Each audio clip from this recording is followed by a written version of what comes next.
now in session. Please be seated. You all set for the jury? Yes.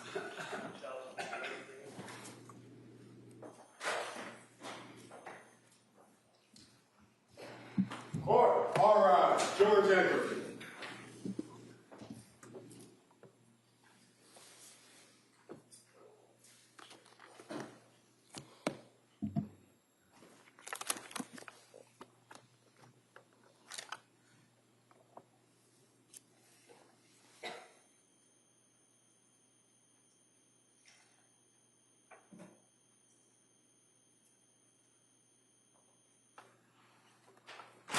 This court is now in session. Please be seated.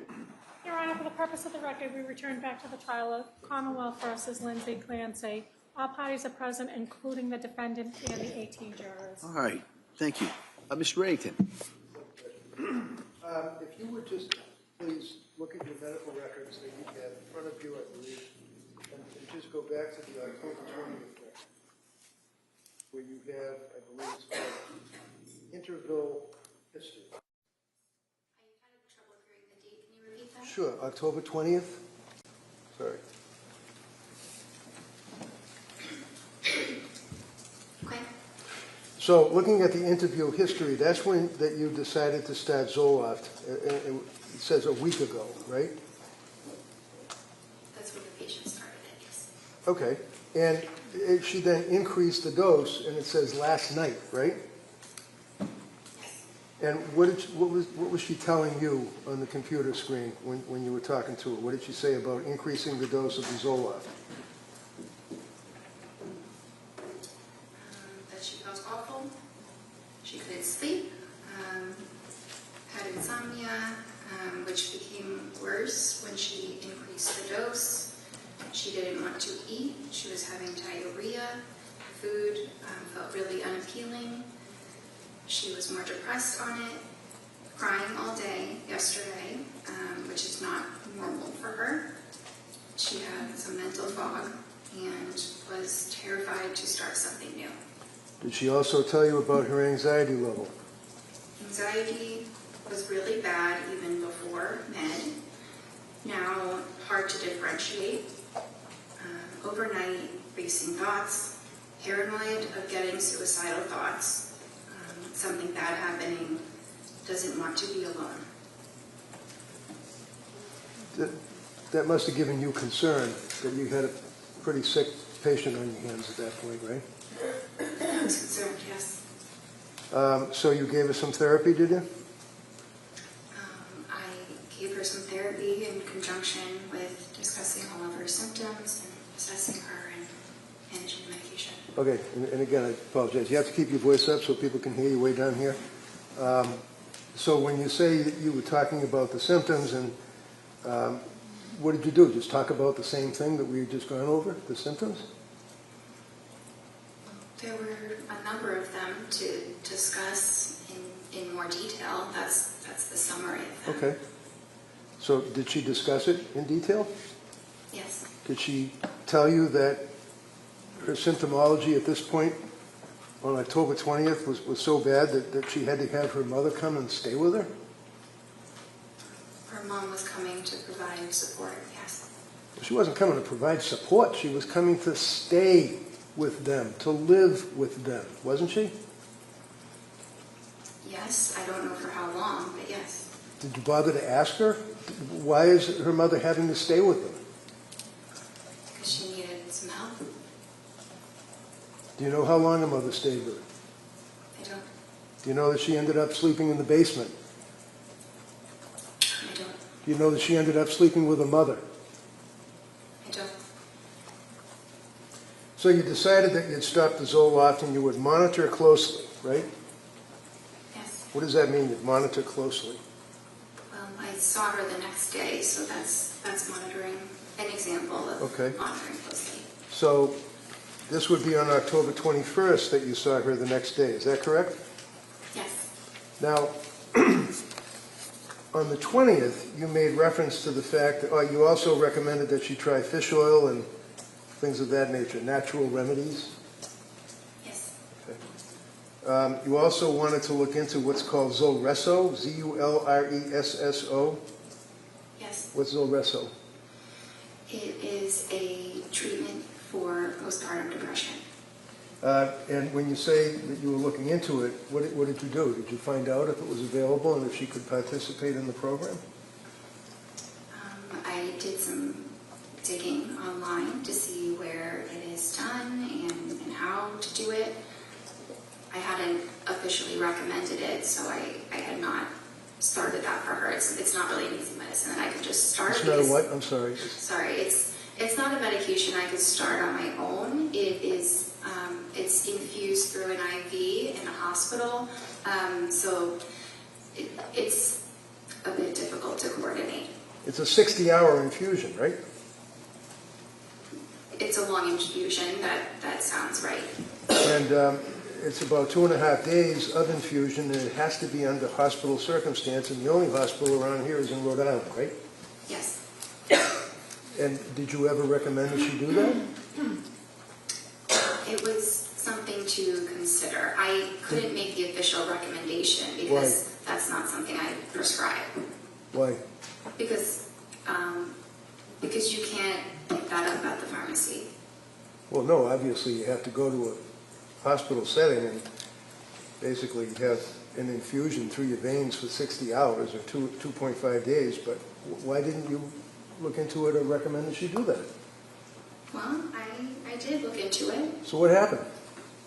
She ended up actually going to a partial hospitalization program at the hospital that does it. I don't believe the program was completed, but she went. And I advised her to discuss it with them because they have access to that medicine. I don't have access to it. Of course not. Is this Women and Infants Hospital in Rhode Island that you're talking about? Yes. So when you looked at the medical records for Women and Infants Hospital, did they make reference to your inquiry to Zulresso? I never received records from women and infants. Did you ever look at them or even online? Online? Yeah, like online, like you do when you talk to patients. No, I never had access to them. Why? It's similar to South Shore. It's a completely separate hospital that I don't have access to. I don't work there. Well, of course you don't work there, but you're a doctor and you're treating a patient who's got medical records that you could access through a HIPAA release, right? Yes. Why didn't you do that? Well, she didn't ultimately end up having any treatment there, so it didn't seem necessary. She didn't end up having any treatment there, so it didn't seem necessary. You can't just walk into that place and say, hey, I'd like some Zulresso, can you? I don't exactly know how it works.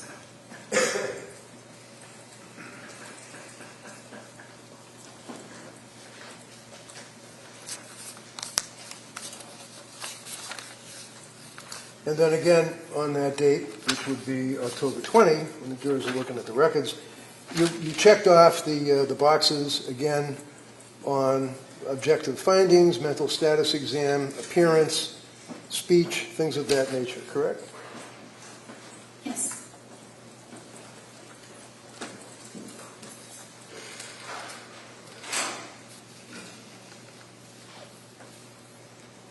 Excuse me for 1 minute, Judge, jurors.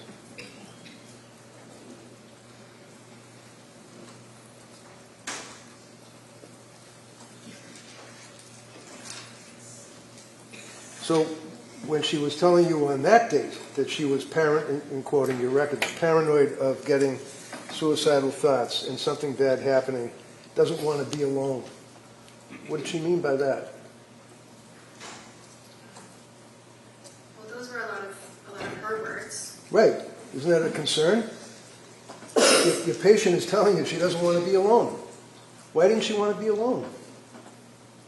She was very anxious and had the feeling like something bad might happen.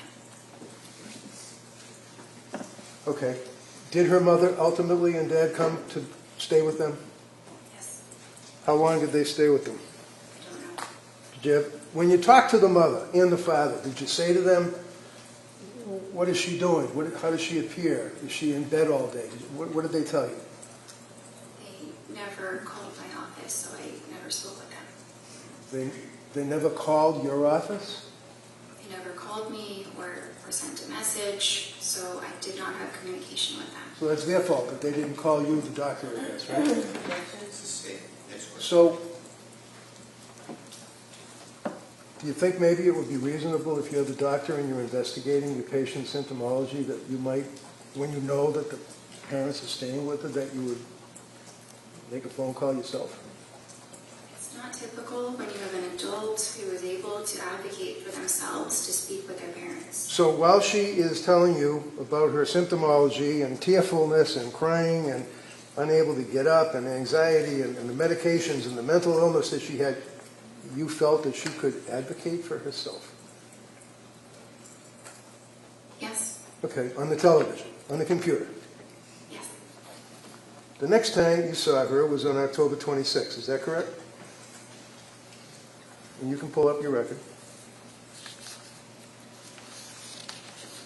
yes.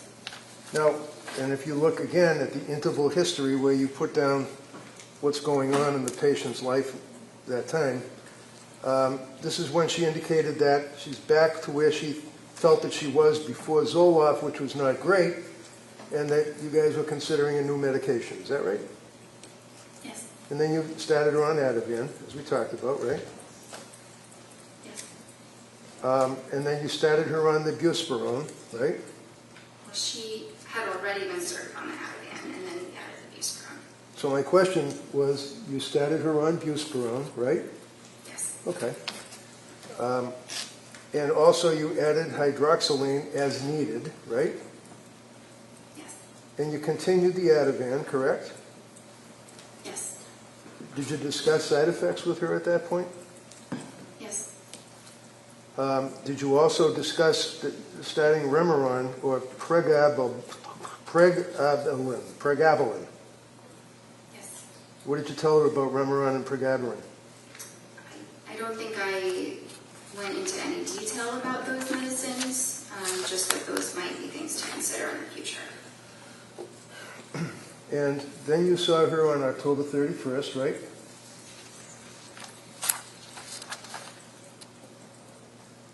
That was her,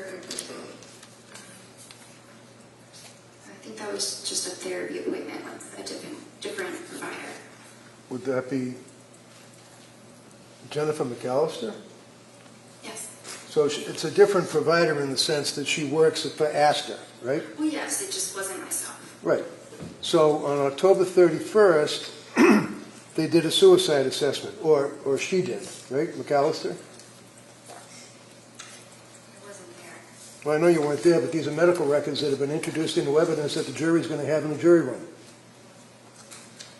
Objection, is that a question? No, good. Next question. McAllister did a suicide assessment, apparently, right?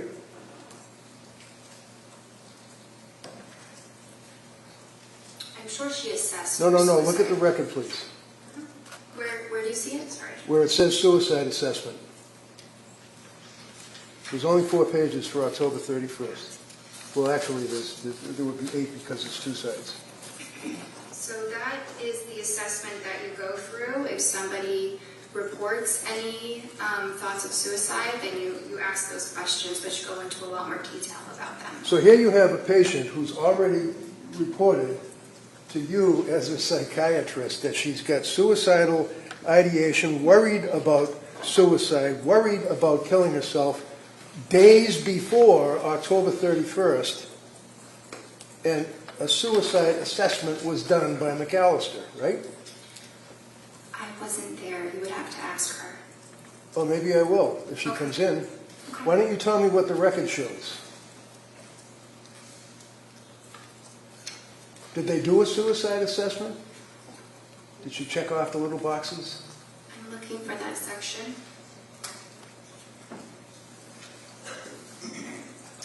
It says that patient denies suicidal or homicidal ideation at this time. Okay, so again, this is on October 31st, right? the patient, within a period of a couple of days and meetings with you, that McAllister has access to because the records are within your business, right? It's not my business, but yes. Has reported suicidal ideation and fear and dwelling about killing herself and afraid of those thoughts, right?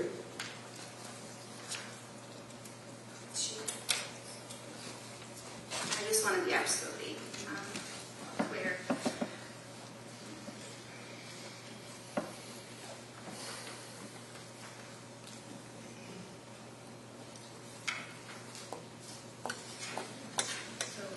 So yes, you know, a Yes, the little answer is while yes. earlier, she had voiced those concerns. Right. So as a result of voicing those concerns, is it your understanding that McAllister did not do any of the suicide assessment questions because Lindsay reported that she wasn't suicidal? It appears that she asked about suicide. Right, you already told us that. I'm asking you about, excuse me, she's not, Hold on. Answer this question. Go thank you. I'm not asking you, you told us 3 times now that she said she was not suicidal when she spoke to McAllister. I'm asking you about the suicide assessment for the 3rd time. You see it in front of you? Yes. Okay. Can you tell me, did Lindsay answer any of the questions that were asked over the 2 pages, possibly 3, of the suicide assessment? Yeah, 3, done by McAllister. I don't see anything written here. So was there a suicide assessment? I don't know because I wasn't there. I don't know what. And you don't know from looking at the records, right? From looking at the records, I don't see evidence of additional suicidal questions beyond asking if it was there or not. So, the suicidal assessment, doctor, is in the medical records. It consumes almost 4 pages, does it not? Yes? Yes. Okay. And all of the questions, like asking, have you felt life is not worth living? Is death something you thought about recently? Are you dwelling on that? What leads up to the thoughts? What are the thoughts? All those questions, right? For 4 pages, right? Yes. And there is not one notation indicating that that test was ever administered to her on October 31st, correct? Correct. But it looks like it was asked in other ways. Yeah, okay. November 2nd. Oh, it was asked in other ways? Is that what the little checkbox where it says denies suicidal ideation? Can I read something that she You wrote have down? indicated repeatedly that she denied suicidal ideation, right? Yes. Okay. The suicidal assessment was not administered, according to the record that's in front of you, by McAllister, yes? The additional suicidal assessment, yes. November 2nd. Oh, by the way, as a psychiatrist, not a psychologist, you have the ability to prescribe medication, obviously, right? Yes. And that's what we talked about, the DEA number and all of that, correct, which you had for about a month, other than when you were a resident, right? Yes. So you're prescribing these SSRIs and antipsychotics and antitropics or whatever they are, and it's important as to the metabolism of your patient with those drugs, isn't it? Yes. Okay, keep your voice up. What does metabolism mean? The body breaking down the medication. So how is it that you can determine how the body of your patient is breaking down the medication that is in their brain and they're complaining about all of these symptoms? How, as a doctor, do you determine how the body's breaking it down? We don't typically have any specific testing that we do to understand that. How about a blood test? It's not done for that. It's not done for that, meaning a blood test is not done to determine the metabolism of your patient, of your medications? genetic testing? No, I'm asking about the metabolism. I'm not talking about genetics. I'm talking about the metabolism of the SSRIs in her body. Okay. You can tell that metabolism rate through blood testing, right? Not in the way that you're describing. Okay, what way would it be? There is genetic testing that can give information about metabolism. Like what? It can talk about different enzymes that a person might have to suggest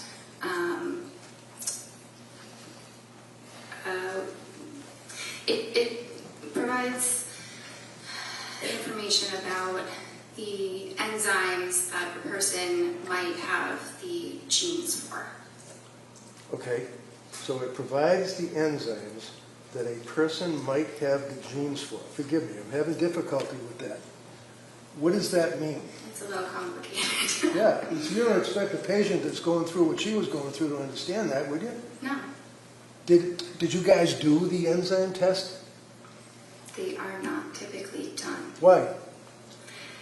Because, again, it's genetics. Does and- insurance cover it? Actually, just in the middle of answering. Finish that answer and I'll allow a follow-up.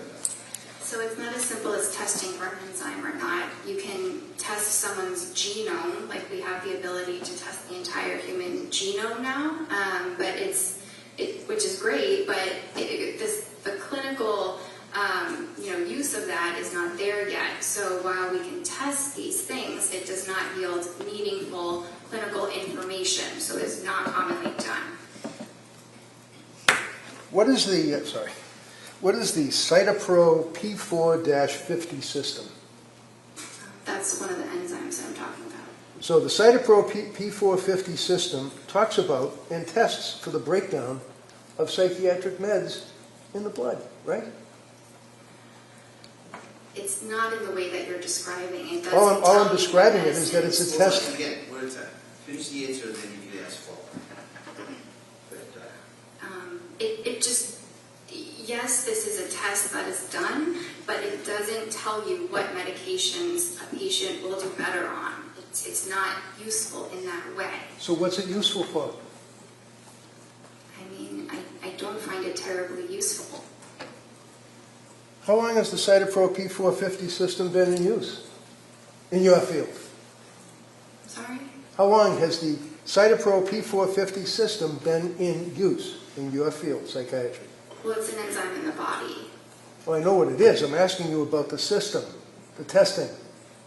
How long have they been using that? The genetic testing, Yeah, maybe whatever a few it is. years. It's very new, Very new. Does insurance cover it? sometimes. Sometimes.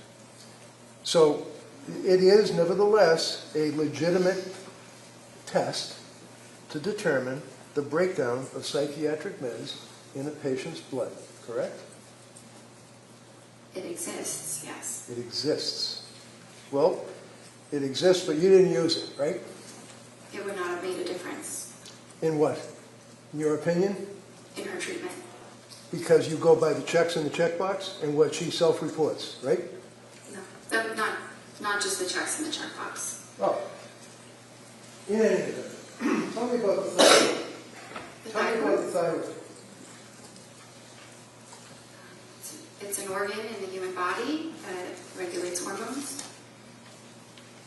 And what, if any, import and impact do thyroid levels have in your evaluation of a woman who is in the throes of postpartum depression? They don't.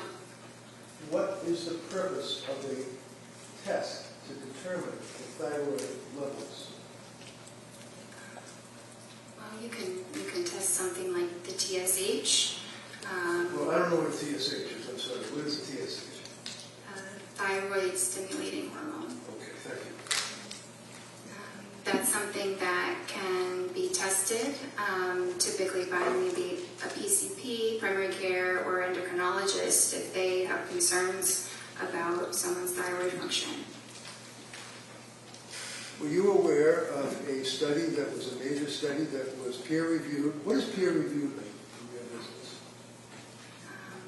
That it was reviewed by other researchers in similar fields. And the report or the article or whatever it may be has to be approved by the peers that are reviewing it before it can be published, right? Yes. And you'd agree with me that in the medical field, it's a big deal to have publishing articles on your resume, right? Yes. And how many articles have you published about postpartum depression, postpartum psychosis, anything? I have published something, but it's not a full article. It's just a small thing. Okay. Are you aware of the psychiatry magazine article dealing with, in 2021, thyroid function in postpartum psychosis, an exploratory study? Have you ever heard of anything about that, let alone read an article about it? No. Are you aware that there are studies that have compared thyroid function between psychosis with postpartum onset, PPO, psychosis without postpartum onset, PWPO, and normal postpartum? You aware of that? No. Well, you're supposed to be an expert, or you specialize, or you have an interest in treating women that have suffered from postpartum, correct? Yes. Have you written any articles at all about postpartum depression, anxiety, psychosis? No, I'm not a researcher. I'm a clinician. Have you read any of the articles, such as thyroid function in postpartum psychosis? I've read many articles. There are thousands. I have not read that specific article. Thousands? Thousands of articles on postpartum psychosis and the thyroid? No, not on that specific topic. So, when the Astor doctors are treating a person like Lindsay, it's your testimony to this jury that testing, whether it's blood testing or whether it's the Cytopro P4 testing, is not necessary because Jennifer Tufts doesn't think it's necessary, right? It does not yield information that would influence treatment.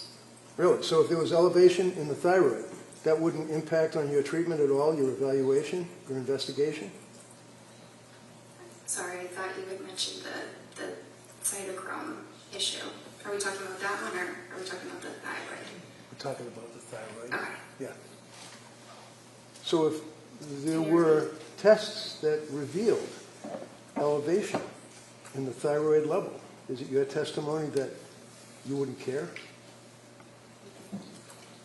If I somehow found out that a patient had elevated thyroid levels, I would advise them to talk to their primary care or maybe get an endocrinologist to discuss it. Did you ever recommend that Lindsay get an endocrinologist? No, she And the did reason, not. the answer is no. And you basically did not have any information that you could use to even realize that there might have been a thyroid issue with this woman that was postpartum, right? Because you didn't do any blood tests. There was no clinical reason to obtain a blood test. All right, so you continue on with your meetings by the computer, correct? Yes. November 2nd. You can get November 2nd out. You got it? November 22nd? No, it looks like November 2nd. I apologize. That's what I'm looking at. Tufts, Jennifer, MD, Clancy, Lindsay. Follow-up note, November 2nd. Yes. Okay. And you're still diagnosing her with generalized anxiety disorder, GAD, right? Yes. You add in there an adjustment disorder with depressed mood, I guess because of what she had been telling you, right? Yes. Okay. Looking at the psychiatric condition, you note that it's improving.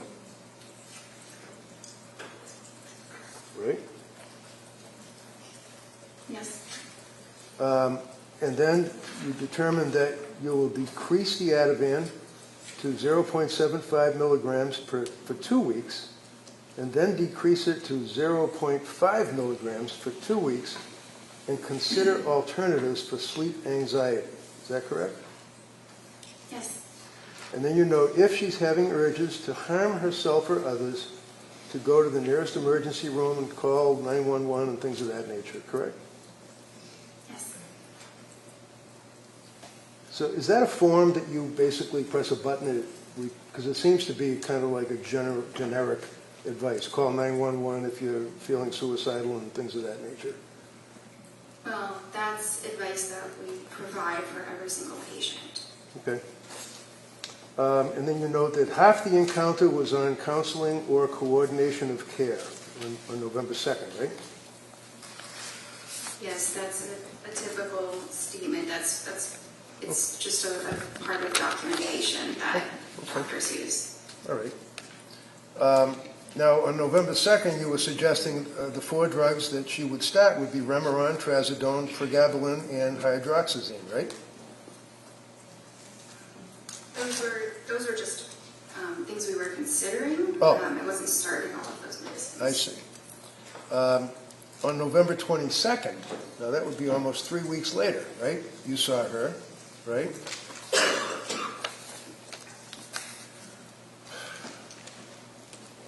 And did you ask her about whether or not she was still having suicidal thoughts or worrying about suicidal thoughts, for example? Did you ask her that? Yes, And how do you know that? Because the box is checked? it's written in my note. What does it say? Patient denies SI. Okay. What did you ask her about that? I don't remember the exact words, but I know that I asked about that. Did you ask her about how things were going at home with her mother and father staying there? That I don't remember. I didn't document how her parents were doing. Okay. Well, I don't really care about how her parents were doing. I'm asking about whether or not you asked her how it was working out while her parents were there helping out. If you did, fine. If you didn't, that's fine too. I don't think that I did. In this Okay. appointment, she Okay. That's all. That's fine. December 1st was the next appointment, correct? And you can look at the interval history. yes. Now, on that December 1st appointment, this is after she had transferred to South Shore. Yes. She disclosed to you that she had been seeing South Shore, right? Yes. We already talked about the fact that you never got the records from South Shore, so you don't know, other than what Lindsay reported to you, what medications she was on, right? Right. I knew what she was telling me. Right, and she told you that she was doing the Ativan taper, right? Well, she said she had tried doing that, but that then she was having more sleep. Having difficulty sleeping is what she indicated to you, right? Yes. And she tried other meds that you had suggested, but stated that she was having difficulty with those meds, including Trazodone, right? Well, the trazodone she didn't have a problem with. It just didn't seem like it was particularly helpful. Right. Did you prescribe the Trazodone or somebody else? This was somebody else. So, do you know what the milligrams were that she was on? It says she tried between 50 and 150 milligrams. All right. Now, did she at some point try Remeron? She said that she did. Did you suggest in your discussions that she try Remeron? No, I did not. Did she indicate to you that she had rebound anxiety and intrusive thoughts, that she was going to die? Do you recall that? Well, she said worse depression and intrusive thoughts. Okay. Did she tell you what the intrusive thoughts were? It was the feeling like I'm going to die. Did she then have a script for Prozac, 10 milligrams? That's what she said. And she said that she couldn't sleep and had worse sleep, so that had to be stopped, right? Yes. She had, then she tried. She was on Klonopin, right? Yes. And what is Klonopin? It's a benzodiazepine. And on December 1st is when she told you, again, that she was close to having suicidal ideation, feeling hopeless. Do you recall that? Yes. Now, on the interval history, on that date, you indicated that she can't sleep, she's panicking, she had worse depression, intrusive thoughts, she was numb, nothing mattered, I feel like I'm going to die, denies suicidal ideation, but, quote, yesterday, close to it, feeling hopeless. Did you give her therapy and validations after she told you that? I did. What did you do? You got a woman that's telling you that she's hopeless. She doesn't care if she dies. Can't sleep. What did you do to validate on your therapy? I told her that this was something that we could address, that there was hope, that there were treatments, and there are different types of treatment programs that are more supportive, like partial hospitalization programs. So she knew that she still had options and a reason to hope. Did you ever suggest to her that maybe you ought to come in and see me rather than talk on the computer? Talking with her over the video did not seem like an issue. It didn't seem like there was anything that I was missing or that there was any need to see her in person. Now, you'd agree with me that in December of 2022, COVID was all done, right? It wasn't completely all done. Were you still nervous about dealing with people and wearing masks and stuff, or were you able to sit down and talk to somebody face to face? We were definitely feeling more comfortable about being face to face with people, but I think, it was still something that we thought about. You discussed trying Seroquel with her at that point, right? I didn't really discuss it. She had told me that was something that she had discussed with her other provider. So, looking at your notes, does it say also discussed trying Seroquel alone tonight?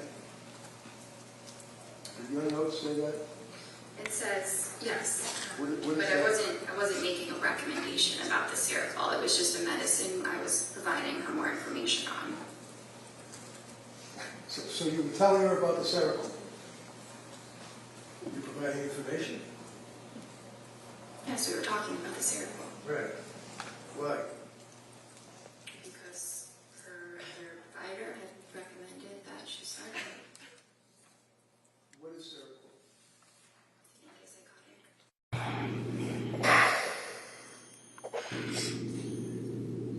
it. You also discussed with her the possibility of undiagnosed bipolar disorder, did you not?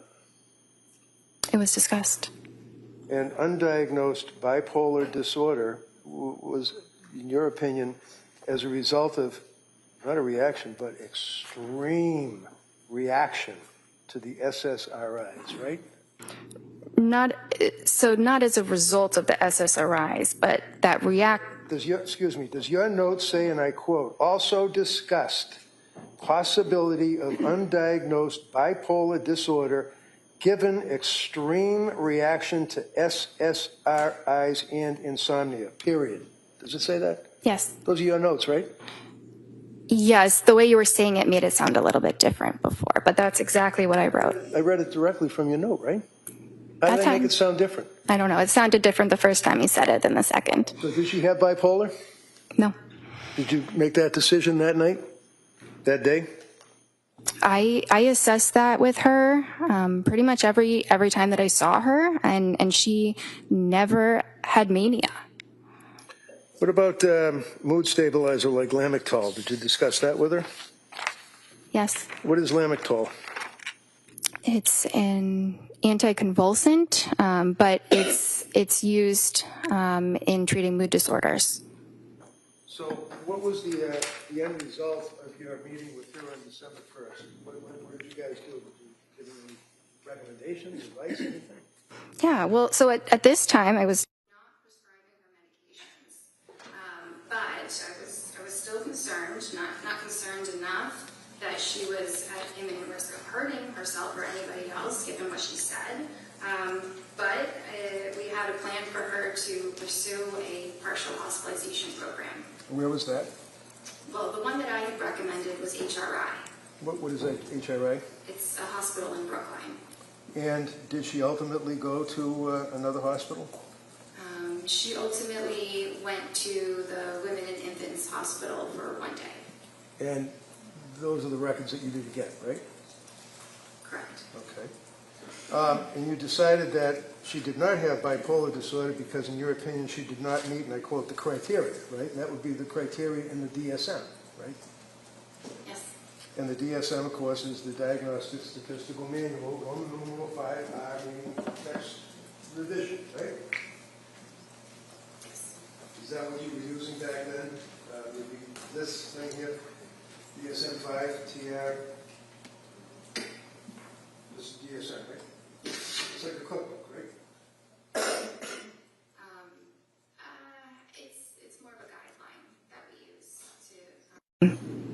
to help us in our treatment, but it's not the psychiatry Bible that people sometimes think that it is. Right. Hypomanic bipolar disorder.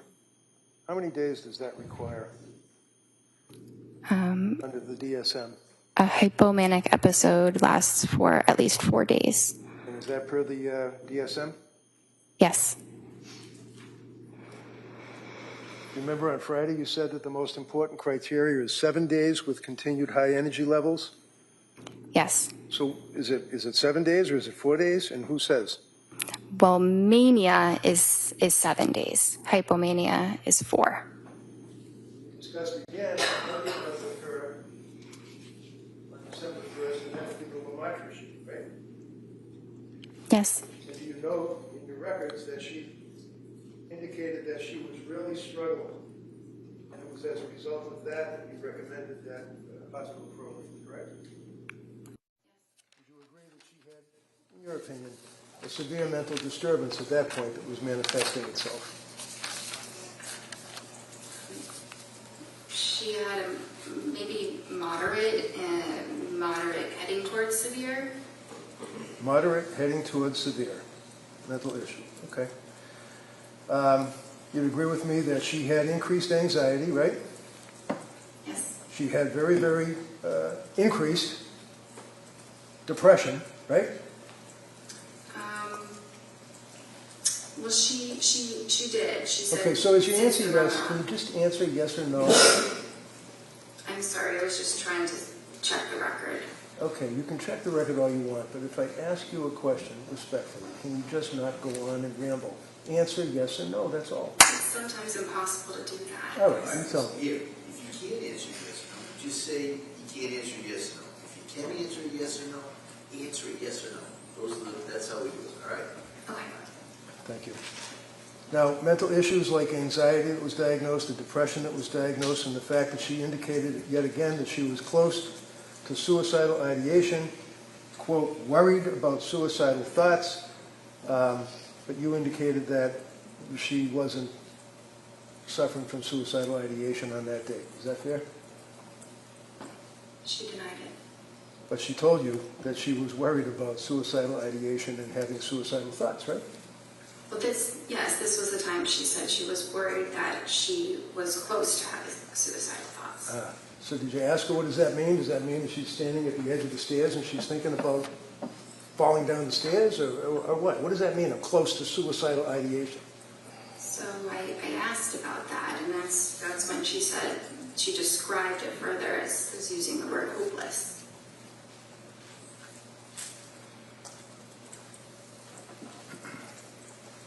So did you prescribe the lamotrigine on that occasion or no? No.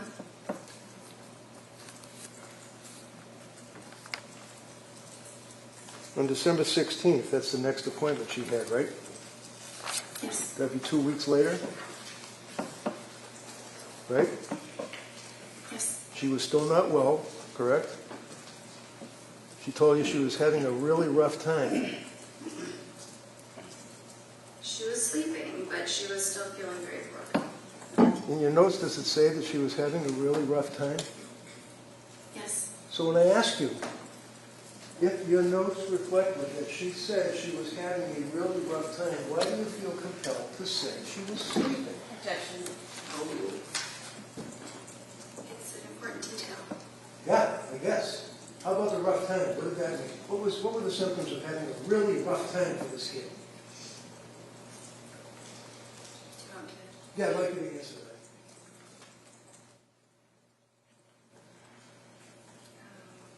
So finally works, referring to the Valium-Quetiapine, but very depressed during the day. No motivation, some SI. Do you want me to continue? Sure. Went to MGH emergency room for SI, declined inpatient, feeling hopeless, no intent or plan, and feels like depression related to Seroquel. Okay. Now that's the question on Friday that, well, strike that. So what was the SI, suicidal ideation? Yes. And can you read that back to me again? What did she say about SI? So that when she went to the hospital, she went because she had no motivation, some SI.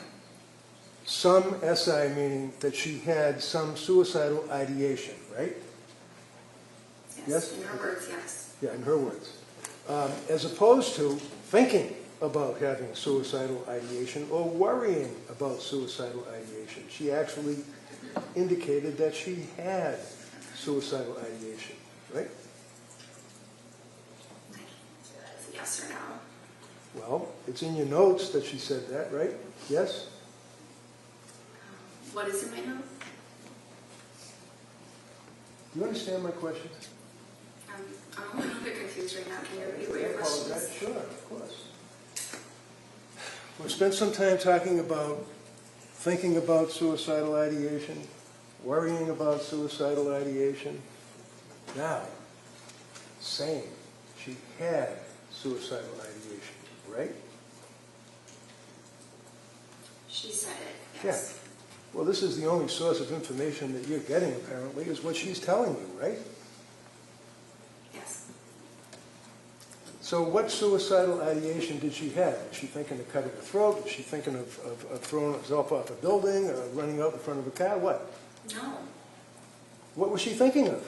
So I asked her those important follow-up questions. And Like that's, so what do you mean when you say I'm feeling suicidal? Okay. And that's when she said, it means I'm feeling hopeless. And then I asked you, do you have intention of hurting yourself? Do you have a plan for hurting yourself? And she denied those. And that's where you left it? I'm sure more was said, but that's the most important part of that clinical encounter. And did you give a therapy by the computer on that date, too? Yes. What did you do for therapy about her suicidal ideation and saying she wanted to kill herself? Well, we explored what that meant, and what to do if you're feeling that way. To do what? Call 911? To go to the emergency room.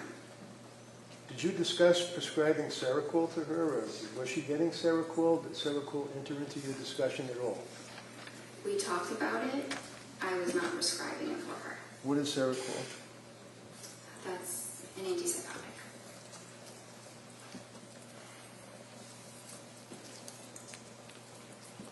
So, at the conclusion of your meeting on December 16th, basically what you took away is that she had now increased to suicidal ideation, was feeling hopeless, all the rest of the things that we've talked about, and then she just moved on, went home? Well, she was assessed in the emergency room and was not admitted, and I assessed her on the day again, and while she was certainly struggling, she did not require hospitalization at that moment. So she was planning on going to an infants program, and I supported that. Did you know that around that time she confessed to her husband that she was having now thoughts of harming the children? No. Would that have been something you were concerned about? If I heard that, I would have been very concerned. You would have called DCF, right? I might have. And when you spoke to Pat, did you ever ask him what his observations were of her spiraling into November and December? Not that one time that he stuck his face on the computer and talked to you. Did you ever talk to him? He never called me again. Or he never called at all. I never spoke with him again. So he is a husband of a woman, just had a baby, who was postpartum with all of these symptoms that we talked about, all of the drugs that you were prescribing and that she was dealing with, trying to get help. You never talked to her husband about what he observed? Because he didn't call you? Well, we did speak on that visit, Which visit? the 16th. Or I think that that's the one that he was at. You think it was. It's not noted in your records? It's not noted, but I remember some of what we talked about, and so in reading that record, it seems like that's the likely one that he was at.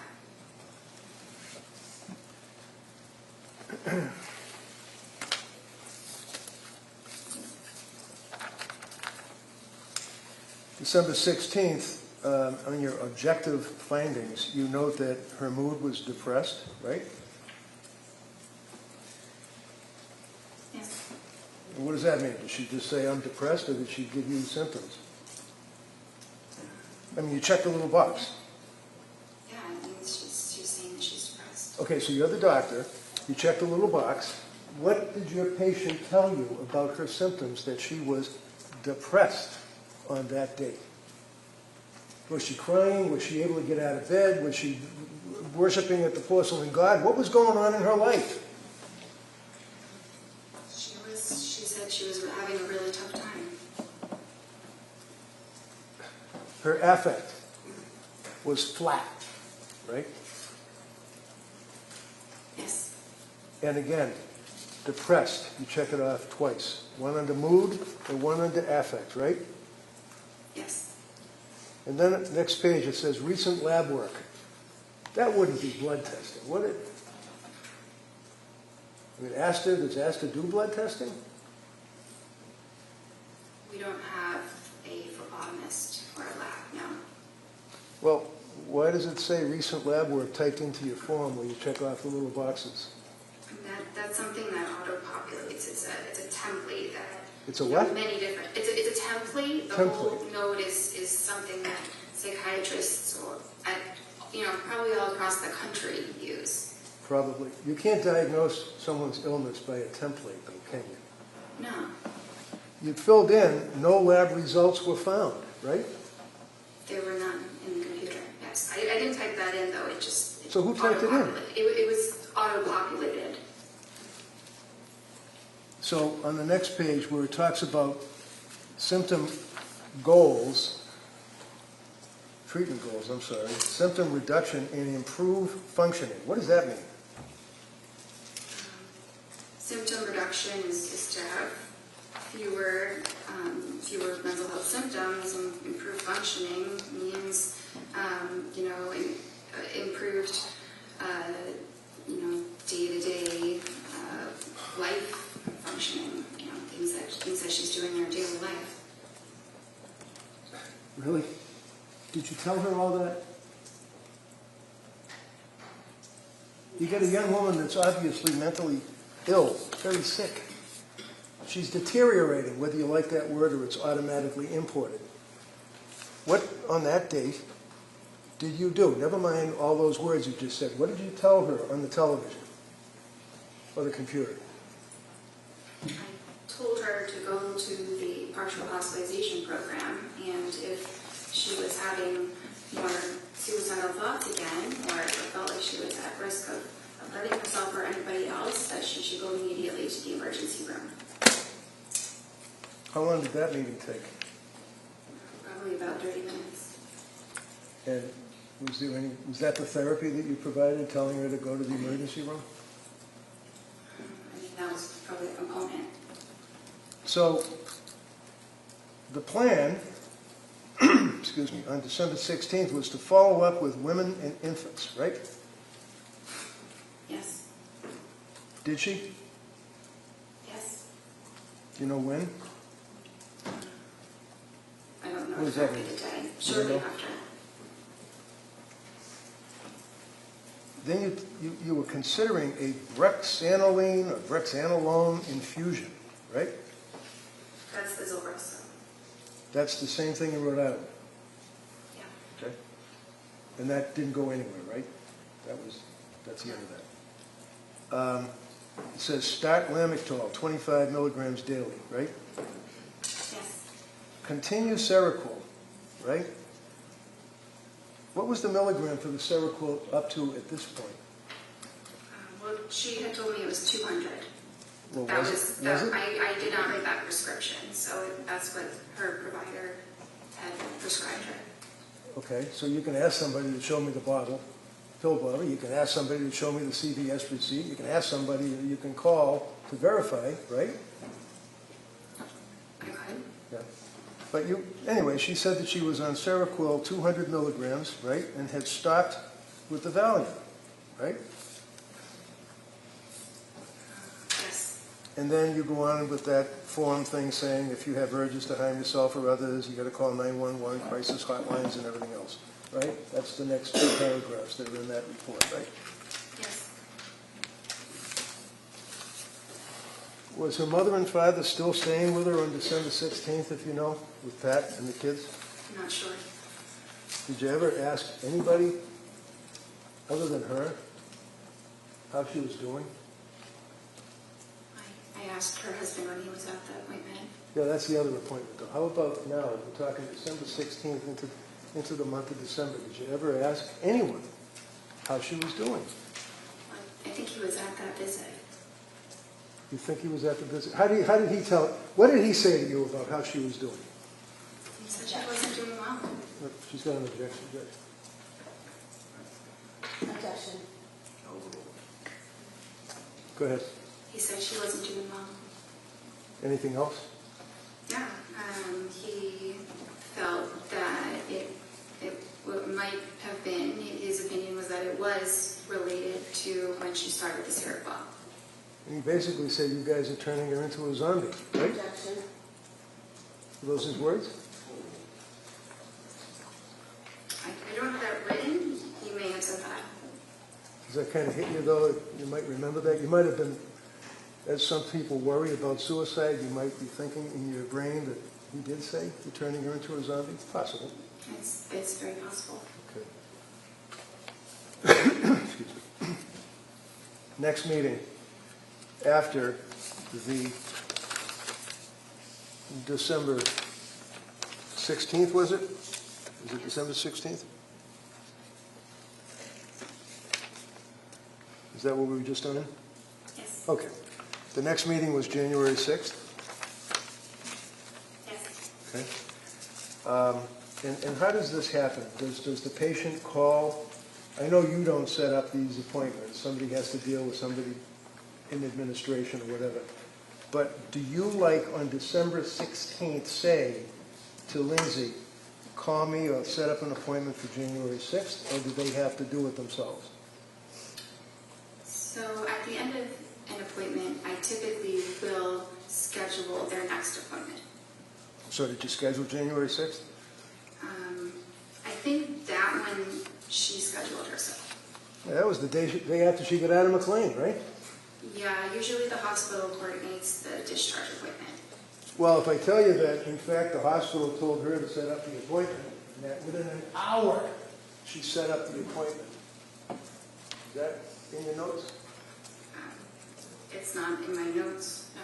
Do you remember that? That was a pretty big deal that she was in McLean, locked wards for 4.5 years, right? Yes. And she's your patient, and she's really gone downhill bad, right? She wasn't doing well. And she admitted herself to the lock wards at McLean, right? Yes. And what was the diagnosis at McLean? I believe they diagnosed her with major depression. Did they recommend any medication? They took her off of the Seroquel. They took her Off of it. off. Okay. So, did you look at the McLean records? Yes, definitely. And those were imported easily because you're part of the same structure or whatever? No, but after someone is hospitalized, the hospital usually faxes it to their doctor. All right, so if I tell you that the McLean records are really pretty voluminous, that's not what they fax. They fax you like a 2-page discharge summary, right? Yes. You didn't get that by fax, right? No. So what did McLean tell you? Look in your notes.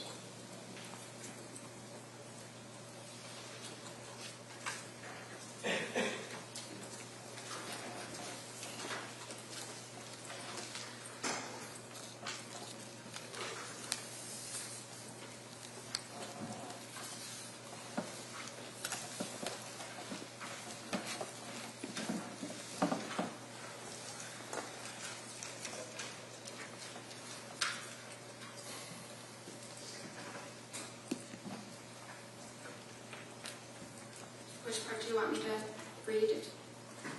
Did you ever have her sign a release from McLean? Did you ever get access to the McLean records? I had access to the discharge summary. Okay, so put the discharge summary aside because that's what they faxed you, a couple of pages. What about the records? No, but that's typically not. No, never mind typically. The answer is no. You never got the records, right? A discharge summary is a record. Did you talk to the doctor that discharged her? No, no one called me. No what?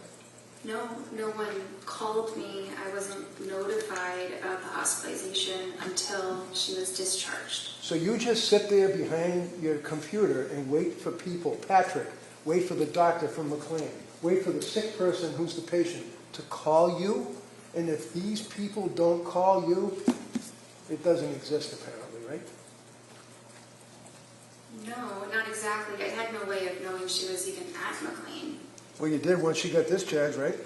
Yeah, but that was after the fact. Right. So did you care why she was in McLean? Of course. And why was she in McLean? She was depressed. And what was the, does your record indicate that she was discharged yesterday under interval history?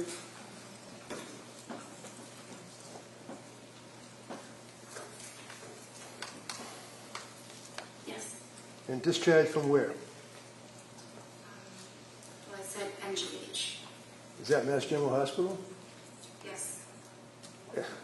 And she was currently on trazodone? Yes. She indicated that the goal was to come off Seroquel, Yes.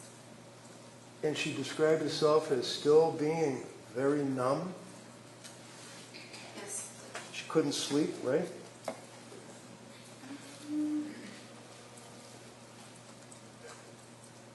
That's not entirely true. Am I lying? I'm reading the medical records here. Sleep, taking Ativan and trazodone, slept 5 hours broken, wondering about increasing trazodone and switching to Valium. What does that mean? Well, it means she was having trouble sleeping. It wasn't that she wasn't sleeping. Ah, I see. Okay.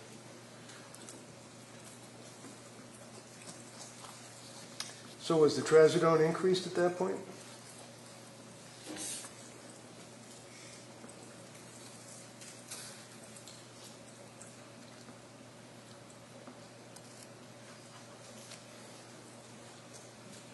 Yes.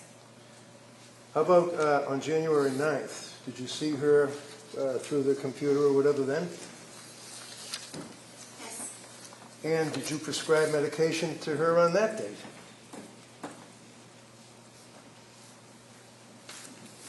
Yes.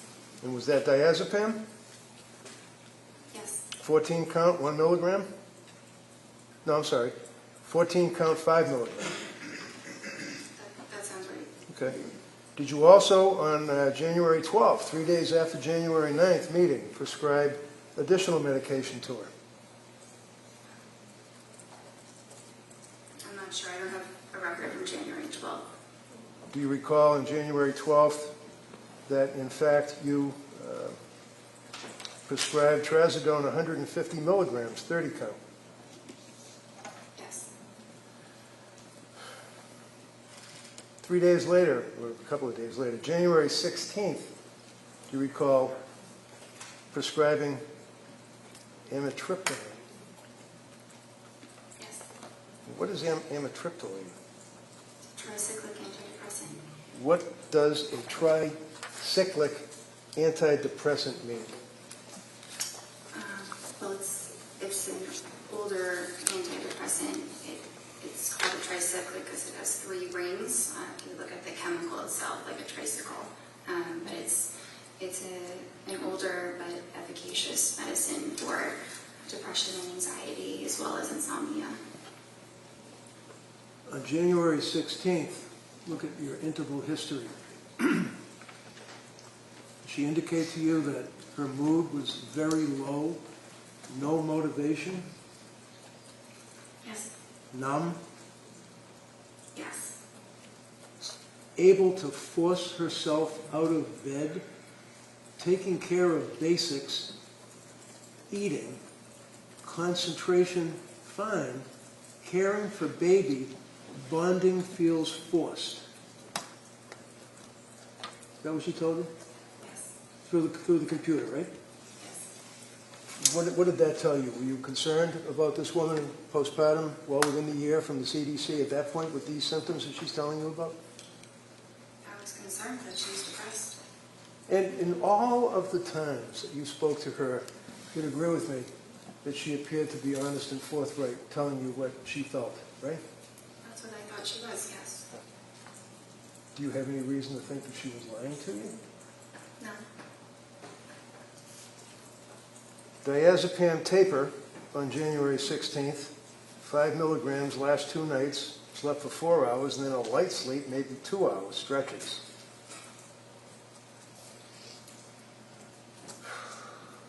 Did she express that she was still having concerns about side effects from medications? Not at that point. So what does ROS mean under interval history that we're looking at? A view of symptoms. Okay. And then it says patient denies SIHI, that'd be suicidal ideation, homicidal ideation, correct? Yes. Denies other questions or concerns, and you recommend a low dose of amitriptyline for depression, correct? Yes. Patient agrees with the treatment, and you guys were also going to explore ketamine treatment, is that right? Esketamine. Yes. Now, did you know that she was on her computer looking up medication after medication after medication after medication, treatments, ketamine treatments, and all that? Did you know that? No. Did you ever ask her whether or not she was looking up the symptomology of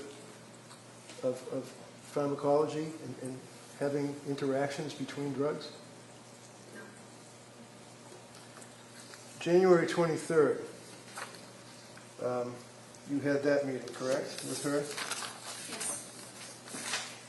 And this is after, obviously, excuse me, the January 16th appointment. And in the January 16th appointment, she told you that her mood was very low, and that's the worst that she ever reported her mood to you. Isn't that right? On the 16th? Yeah. I don't know if that was the worst it was ever reported, but it was certainly bad. And you didn't recommend that she have a hospital evaluation, did you? This is the day before she killed the kids, right? The 23rd? Yeah. It was the day before. You didn't recommend a hospital evaluation, did you? No, there were no, The answer is no? no. They'll ask you all the questions they want. Your answer is no. January 23rd, Friday, you testified that she said her mood was depressed, and you noted that her affect was depressed and flat, right?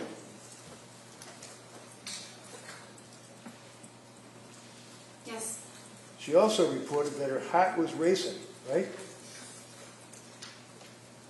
yes, She had no motivation, is what she told you, right? yes, She told you that she had been feeling, numb and no emotion for 17 days straight, is what she told you, right? I'm not sure about 17 days straight, but that's how she was feeling. You didn't reach out to her mother and father at that point? They didn't call you, I guess, right? No, And Patrick didn't call you at that point, right? no, So she's sitting in front of her computer getting help from her doctor on January 23rd. And what did you do? I thought about how I could best help her, the medicines that she tried and what her current symptoms were, and it made sense to slowly titrate the amitriptyline so that we could get her to a dose that reduced her depression so that she would feel better. But you increased the amitriptyline. Yes, And that pushed her over the edge, didn't it? I don't think so.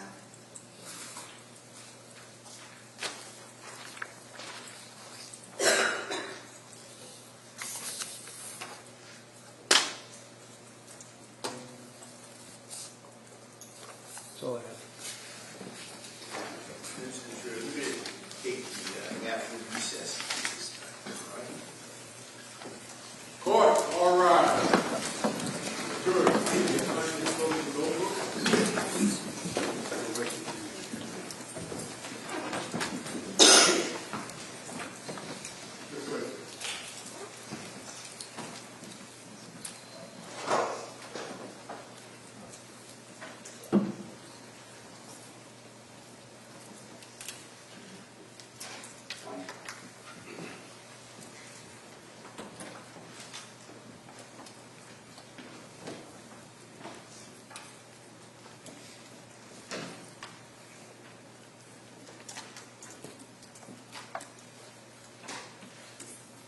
Jurors are ready for the quorum. This court's in session.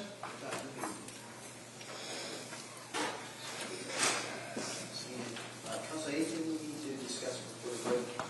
No, Your Honor, thank you. Will we recess?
Lindsay Clancy. All parties are present, including the defendant and including the 18 jurors. All right, thank you, Madam Clerk. Como, redirect. Thank you. Good afternoon, Doctor. I apologize for my voice. If you can't hear me, just let me know. Okay. You were asked on cross-examination about your residency. At that point, you were already a doctor, correct? Yes. And during your residency, that was a 4-year period, correct? Yes. And you were saying that you treated patients during that time. Is that correct? Yes. Was there someone with you while you treated these patients telling you what to do and how to handle them? No. Were you alone responsible for the evaluation, diagnosis, and treatment of your patients? For the most part, but if I had questions or, needed to talk it through, I had help. And approximately how many patients did you treat during those 4 years? Thousands? And those were all psychiatric patients, correct? Yes. You said approximately 50 of those patients were patients dealing with postpartum depression or some postpartum issues. Is that correct? Yes. You also said you had some specialized or specific training in that area. Can you describe that for us? Yes, I did a specialized elective with a specifically perinatal psychiatrist where I worked in an obstetrics clinic and I saw patients who were pregnant and postpartum. And how long was that clinic for? It was for about a year. And so for a year, you were evaluating and diagnosing and treating women with postpartum issues? Yes. And that's separate and apart from your residency? It's a part of the residency. It's an elective. So for 1 year out of the 4, that was specifically designated to postpartum issues? Yes. It wasn't every single day, but it was continuing the same patients for about a year. So you would follow those same patients throughout the year? Is that what you're saying? Yes. And you were asked about postpartum psychosis, and you said it was rare. How rare is it? I'm not sure of the statistic, but low. Low. Have you dealt with patients in your 4 years of residency that had other types of psychosis? Yes, many. And psychosis, whether it's from postpartum or some other mental illness, does it present the same, or does it matter what the underlying illness is? I mean, it can present different based on the individual, but it's the same general disorder. And so what are the symptoms or signs that you look for to determine whether someone has psychosis? So you look at them, you assess their appearance, are they disheveled, and then you look at how cooperative they are, how they're engaging in your interview, are they answering your questions or maybe refusing to answer your questions, maybe being very aggressive. You look at their speech, whether they're speaking very fast, very loud, or the opposite, like maybe not really even speaking much at all. You look at what their thoughts are like, and we assess thoughts by what they're saying. That's how we know what people are thinking, and whether what they say makes sense linearly, or whether someone's jumping around and you can't follow them. We also assess the thoughts for their content. If someone is speaking about things that are very bizarre, things that are very paranoid, if someone is talking or making noises, or it seems like they're communicating with somebody that's not in the room, those are all things, behaviors that we assess for. So although you'd never treated someone with postpartum psychosis, you had evaluated, diagnosed, and treated people with other types of psychosis. Is that correct? Yes. Did you see any signs of psychosis in any of your interactions with Lindsay Clancy? No. Defense counsel mentioned that part of your residency was during COVID. Did mental health issues just stop during COVID? Of course not. They often got worse. And so it's fair to say you still kept busy seeing patients on a daily basis? Yes. You also mentioned that some of the patients you saw in your residency, it was outpatient care. Is that correct? Yes. Is that similar to the care you were providing to Lindsay Clancy? Yes. And was that all 4 years you were providing outpatient care to psychiatric patients? For 3 of the 4. You were also asked about telehealth. Is telehealth appointments in psychiatric care standard in the industry? Yes, And how long has that been standard? since COVID. And is it a fairly common and accepted practice at this point? Yes, Most of the session, for a psychiatric session, you're talking to someone, right? yes. Does looking at someone through a computer screen somehow inhibit how you hear the answers? No, it does not. Or inhibit the way you ask your questions? No. And defense counsel asked you about, not being able to see below the waist someone's shaking or moving, but if someone's sitting and they're bouncing, can you see it elsewhere? Can you see other movement? Yeah, sometimes it can reverberate in different parts of the body. You were also asked about the Edinburgh scale. You said you don't use it, right? Yes. You said you use the PHQ-9. Why do you use that instead of the Edinburgh scale? It's not my choice. That's the practice at Astor of what we use. And the PHQ-9, what does that look for? It assesses various symptoms of depression. And postpartum depression, are there questions on the PHQ-9 that look for the signs and symptoms of postpartum depression? Not specifically postpartum depression, but the symptoms of postpartum depression are symptoms of depression that occur during postpartum. It's the same symptoms. So the PHQ-9 is asking the patient questions that would reveal whether or not they might be depressed, but not whether or not they just had a baby. Correct. And then with your interaction with the patient, you're able to know whether or not they are in the postpartum phase. Yes.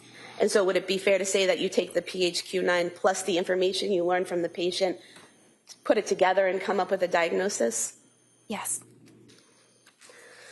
When you take a history from a patient, you were asked about taking history from Ms. Clancy. How important is it that the patient give you accurate information? It's very important. And why is that? Well, that information is being used to make treatment decisions, and a lot of things can be assessed. The things that I described before. That's very helpful, but we can't see what someone else's thoughts exactly are. So the person does have to tell them to us. And would you agree that people in the medical field, such as nurses, are acutely aware of the necessity of an accurate medical history and symptom presentation? Yes. You mentioned that the defendant was able to advocate for herself. In what ways did she show you that?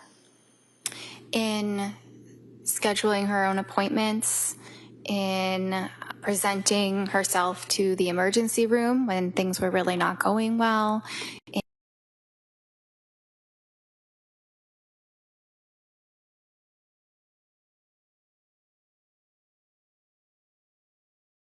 different Is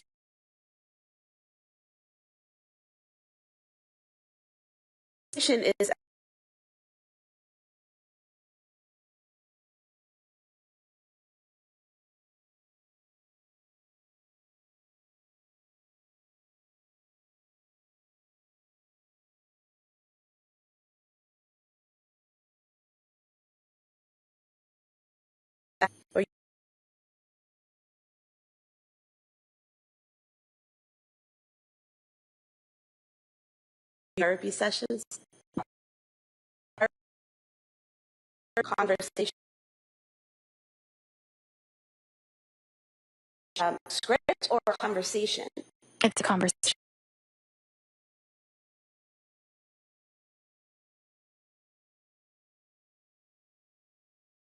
Providing therapy to someone like Ms. Clancy, is that dependent on what she's telling you and then how she's responding to what you're saying, basically a conversation?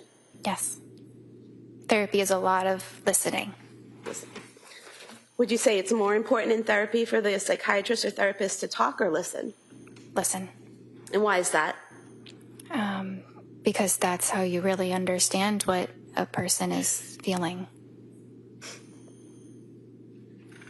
Now, is it accurate to state that in every one of your sessions with Ms. Clancy, you told her about individual therapy and encouraged her to attend individual therapy? That was the treatment recommendation each time. I'm not sure if I explicitly mentioned it each time, but I did many times.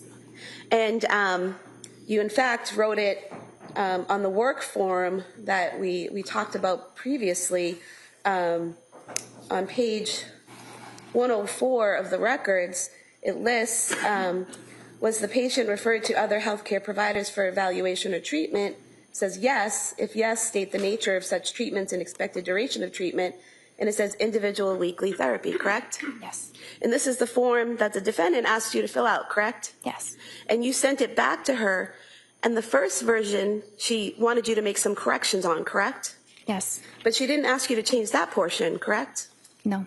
And in fact, on the second version, on page 107 of the record, it still says individual weekly therapy recommended, correct, for follow-up? Yes. Would it be accurate to state that the defendant only saw Jennifer McAllister twice the entire time that she was with your practice for therapy? Yes.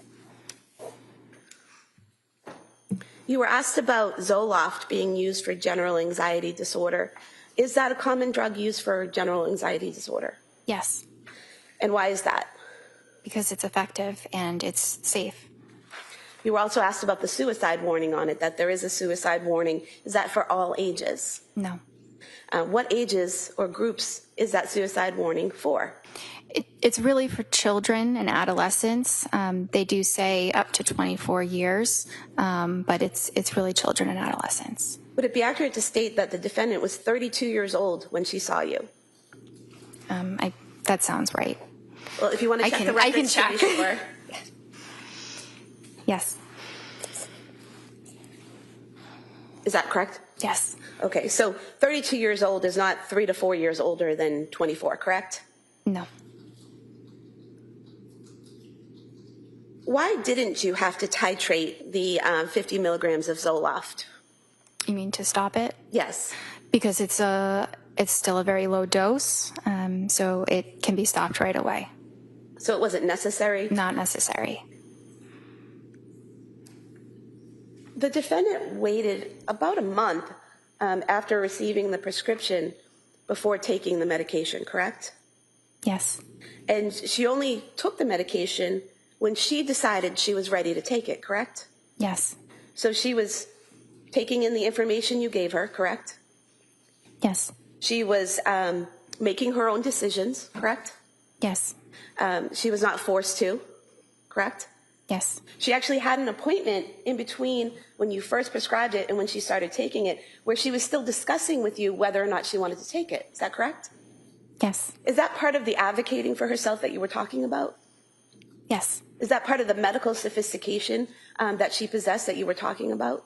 Yes. Your Honor, at some point, in light of the fact this is direct, I have to object. Sure, yeah, if you could just not ask the leading question. Sure. I want to direct your attention to the September 12th, 2022 form that the defendant filled out. On page 16 of the record, we have different page numbers, We right? do, but if you just tell me what you're looking at, I can find it. The past psychiatric history.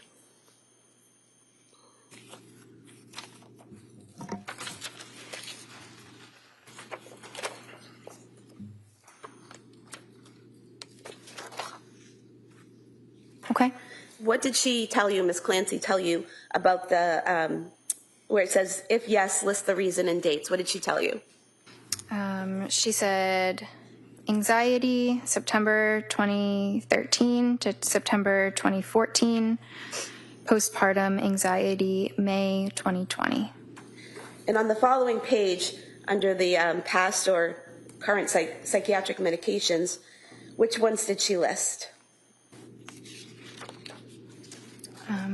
Prozac, 50 milligrams, and Wellbutrin, 100 milligrams. Is there a column there that says effective, yes or no?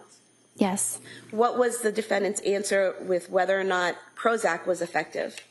Yes. What was her answer as to whether or not Wellbutrin was effective? Yes. Is there another column there that said experienced side effects? Yes. Did she check off any side effects experienced for Prozac? No. Did she check off any side effects experienced for Wellbutrin? No. Going to the October 20th, 2022 appointment.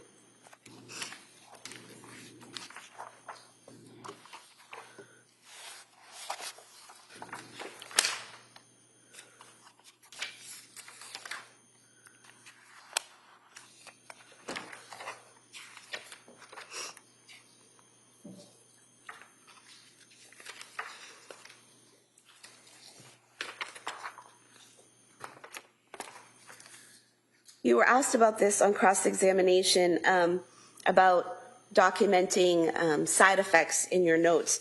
Did you document the side effects that the defendant reported from the Zoloft on October 20th, 2022? Yes. And what did you document? Well, I checked the box for GI, but I also talked about the side effects in the interval history. And so what does GI mean? Gastrointestinal. So would that mean stomach issues? Yeah. And what did you put in your notes? Couldn't sleep, insomnia, worse on increased dose, doesn't want to eat, diarrhea, food really unappealing, was more depressed on it, crying all day, yesterday, not normal, mental fog, terrified to start something new. And so you did document the side effects that she reported to you, correct? Yes. You also documented in the interval history, paranoid of getting suicidal thoughts. Was that the defendant's phrasing? Yes. And is there a difference between someone being worried about having suicidal thoughts and someone actually having suicidal thoughts? Yes. And what's the difference in terms of how a psychiatrist sees it? So that's the difference between what a patient might answer and then what the psychiatrist actually assesses. So say a patient might say they're having suicidal thoughts, but when they describe them, they're not actual suicidal thoughts. They're fears of suicidal thoughts. So that's the difference there. And I'm sorry, I think I forgot exactly what your question was. So what's the difference in your training and experience between someone having fears of suicidal thoughts and actually having suicidal thoughts? Well, so if it's a fear, then it means that they're not actually having suicidal thoughts. It's a negative. And does that affect the way you proceed with treatment? Yes, in some ways, yes. How? Well, you still proceed with treatment. It's still concerning, but it is a level of concern that can be managed on an outpatient basis, not requiring hospitalization. And so, according to the defendant, she was not yet having suicidal thoughts at that time. Yes. So when defense counsel asked you repeatedly why you didn't document how many times she had those thoughts, she hadn't had those actual thoughts yet, correct? Correct. That was later in December, is that right? Yes. Now, she also told you that she was worried about that something bad might happen, so she arranged for her mother to stay. Is that correct? Well, she arranged for her mother to stay. I'm not sure if that was because she was afraid something bad was happening, or it just seemed like they needed more help. Okay. So you don't recall the two being together as a thought? Correct. And the fact that she was struggling and arranged to have her mother stay, got support, advocated for herself, would those be protective factors? Yes. How so?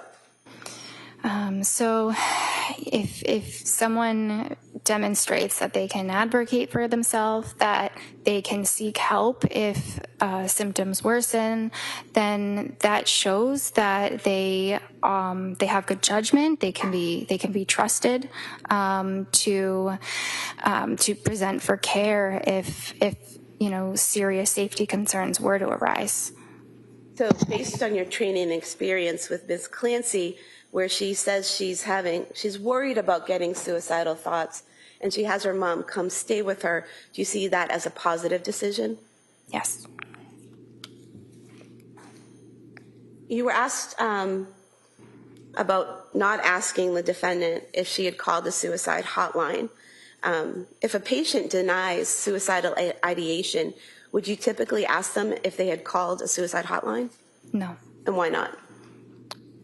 because I wouldn't think that they would have. If a patient were to call a suicide hotline, I would think that they would be telling me they're having suicidal thoughts as well.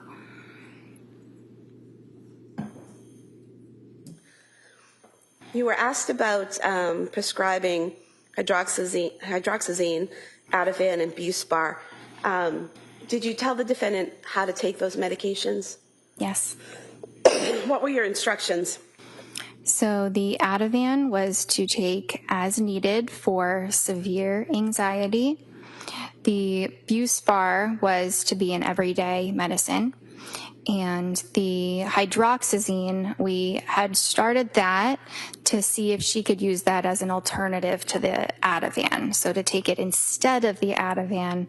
But if the if the hydroxyzine wasn't working, she still had the Ativan to use, it's stronger.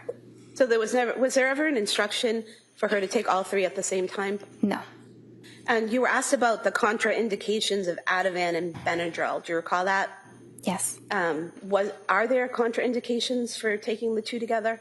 It's not an absolute contraindication. You have to be careful that the person is not excessively sedated, meaning like they're so sleepy that it's hard for them to, engage in normal activities because they're so sleepy, or maybe they might feel a little bit dizzy. But it's not an absolute contraindication. You just have to monitor them. And is that one of the reasons that you prescribed the hydroxyzine? Sorry, is what one of the reasons? Is the fact that the two of them together, Ativan and Benadryl. Well, let me strike that question. Why did you prescribe the hydroxyzine? So she had been taking Benadryl, which is not a prescription medication. It's not classically within the scope of psychiatry, but it's very similar to hydroxyzine. So I thought that, hydroxyzine might be a better alternative than the Benadryl. Okay, and I'm just going to direct you to your November 2nd, 2022 interval history.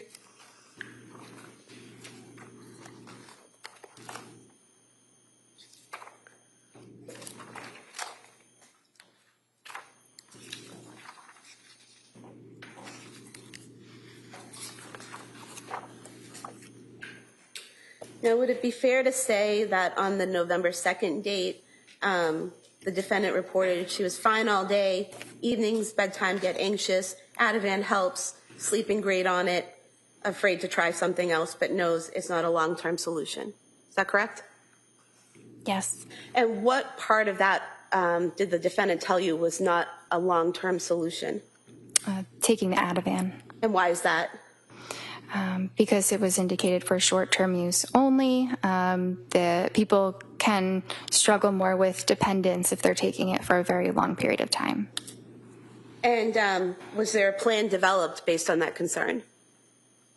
Yes, there was. What was the plan? To reduce the dose by 0.25 milligrams every 2 weeks until she was off it. So the defendant was able to express to you a concern she had about the medication, you had a conversation about it, and you addressed that with her and came up with a plan. Is that right? Yes. She also told you that day that she was in therapy and exercising daily, correct? Yes. Did the defendant ever tell you that she went to the South Shore Hospital Emergency Department on November 16th, 2022? I don't recall that. Did she tell you that they had prescribed trazodone to her at that time? I don't recall that. Did she ever tell you that she was trying some alternative methods like weed gummies? No. Do you have any way of knowing these things if the patient doesn't tell you? No. Now, on December 1st, 2022, defense asked you about that date. That's the date that she, again, said she had the fear of thoughts of suicide. Is that correct? Yes. Up until that point, had she consistently denied suicidal ideation or intent or a plan? Yes. Had she consistently denied homicidal ideation, intent, or a plan? Yes. what's the difference? Let me ask you this. When you talk to a patient, do you ask them, do you have suicidal ideation? Not usually. What do you, Not in that way. how do you get that information from them? What types of questions do you ask? It depends how the course of the conversation is going. I might ask if they're having thoughts of hurting themselves, if they, sometimes wish that they weren't alive. It can be a lot of different words, and sometimes I use, the patient's own words, but things like that. And is there a difference between having thoughts of suicide versus having the intent and a plan to do it? Yes. And are there different types of treatment or things that you would do if someone has intent or plan to do it? Yes, that would generally require hospitalization. And so if Ms. Clancy had told you she had thoughts of hurting herself, or actually, if she told you that she had a plan to hurt herself or a plan to hurt her children, would you have moved to commit her? Yes. And that would be a Section 12? Yes.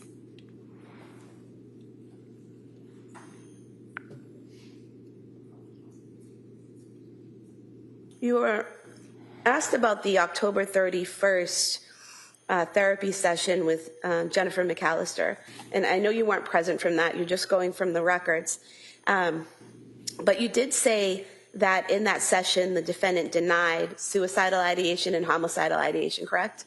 Yeah, that's what's documented. Would there be any reason, based on your training and experience, to do that further suicidal intent assessment?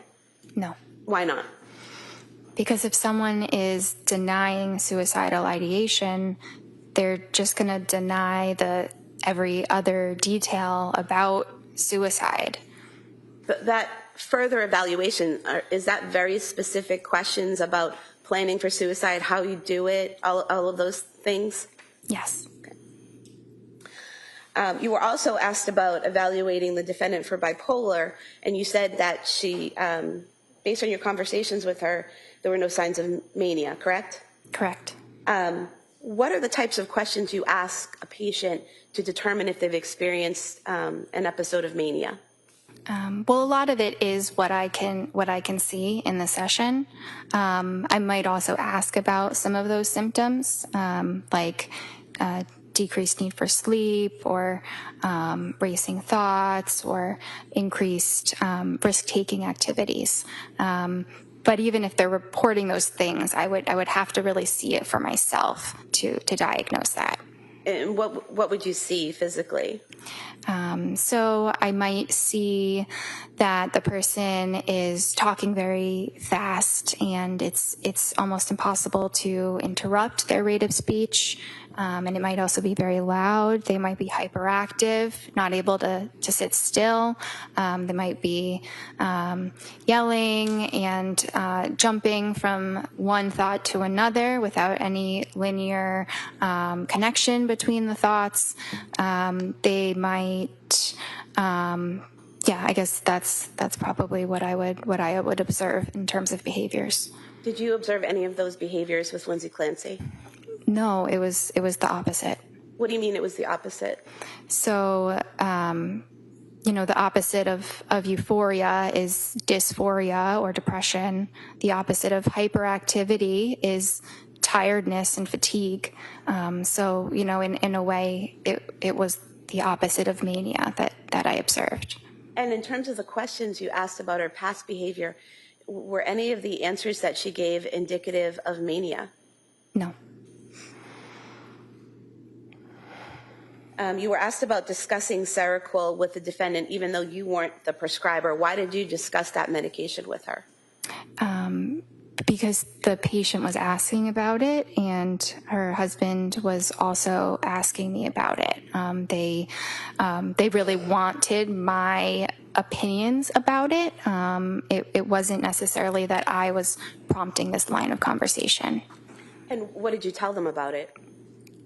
Well, I shared that it has very good evidence for treating depression, and I may have shared that Seroquel does different things at different doses, right? So sometimes people are concerned that it is called an antipsychotic, but it actually doesn't function as an antipsychotic until you get up to really high doses, like 800 milligrams.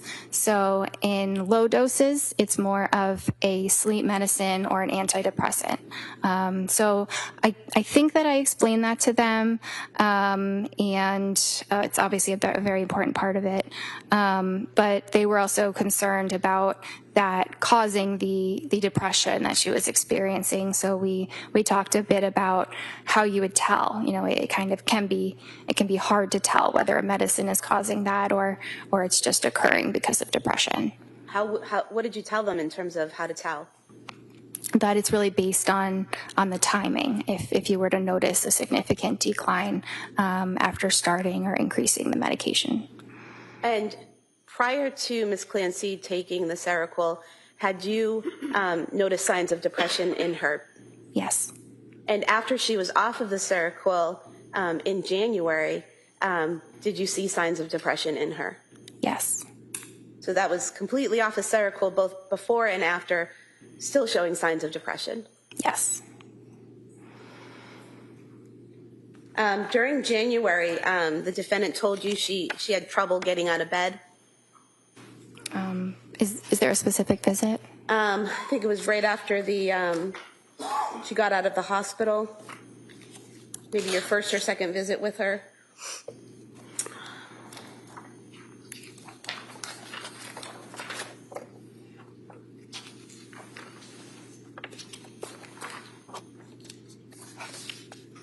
I see that on the 16th, she did say that she was able to force herself out of bed and take care of basics, so on and so forth. Were you aware that she had gone to the Museum of Science with her family on January 8th and spent a few hours there interacting with the exhibits and the children? No. Were you aware on January 15th, the day before that session, she had been to the Cape Codder down in Hyannis with the family, interacting with the kids and going down little water slides and all of that? No. Were you aware that on January 14th, she watched all three kids while Pat went to a brunch and was fine? No.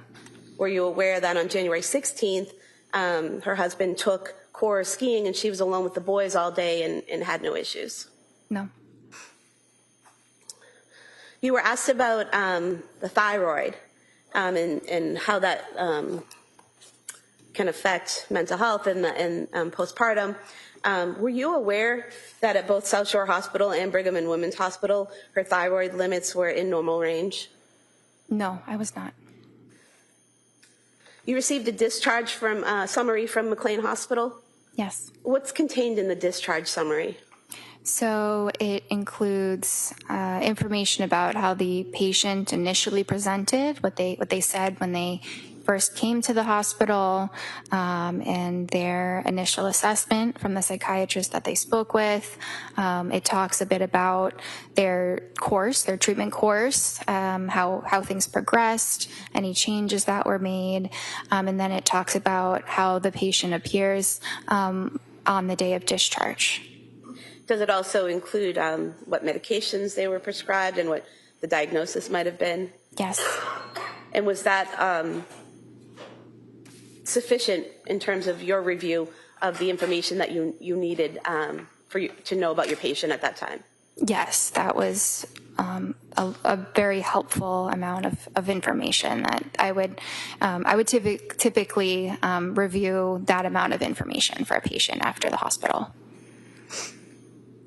Now, you were asked about your January 23rd, 2023 session with the defendant. Defense counsel asked if you had, recommended a hospital evaluation for her on that day, and you said no. Why not? Because she was completely denying any suicidal ideation or homicidal ideation. There were no signs of psychosis or mania, so there were no serious signs that her safety or that anyone else's safety was at risk.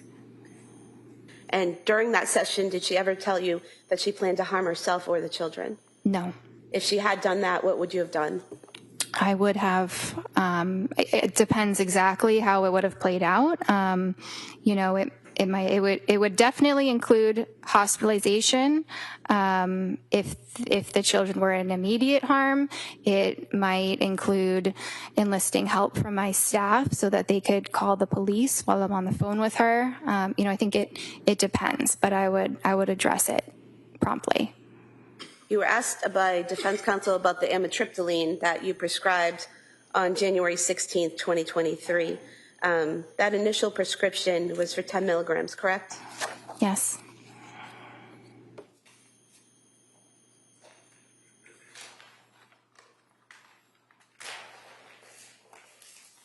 Pulling the bottle from exhibit 155 of amitriptyline. Would you agree with me that this shows that the prescription was filled on that same day, January 16th, 2023? Yes. And out of this pill bottle here, there were 30 pills in this prescription, correct? Yes. And there are 8 pills missing from this bottle. So filled on January 16th, 16th, 17th, 18th, 19th, 20th, 21st, 22nd, 23rd would be 8 days, correct? Mm-hmm. And on the 23rd is when you said she could raise it to 20 milligrams? Yes. So if there are only 8 pills missing, she never took that additional dose, correct? That's what I would think based on what you just said. So the amitriptyline, increasing it from 10 milligrams to 20 milligrams, wouldn't have pushed her over the edge, correct? Well, if she didn't take 20 milligrams, then that's correct.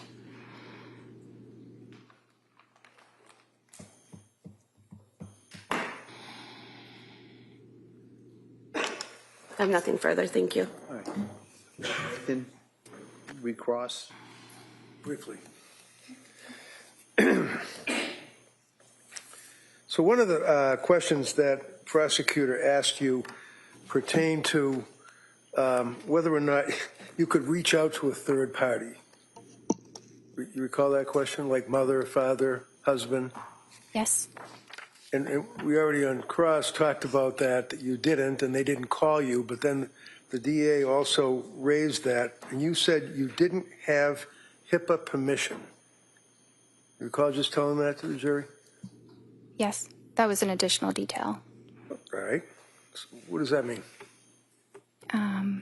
Well, HIPAA is the privacy law for patients, which we have to respect and honor very diligently.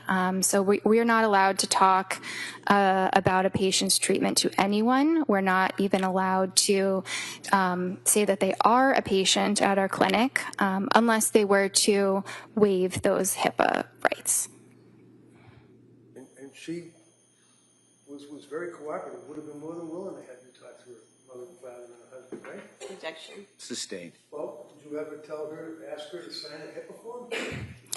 So that was not the main reason why it wasn't done. It wasn't. Ever ask her to sign A release, you mean? Yeah. Yes. No, I did not ask her to sign a release.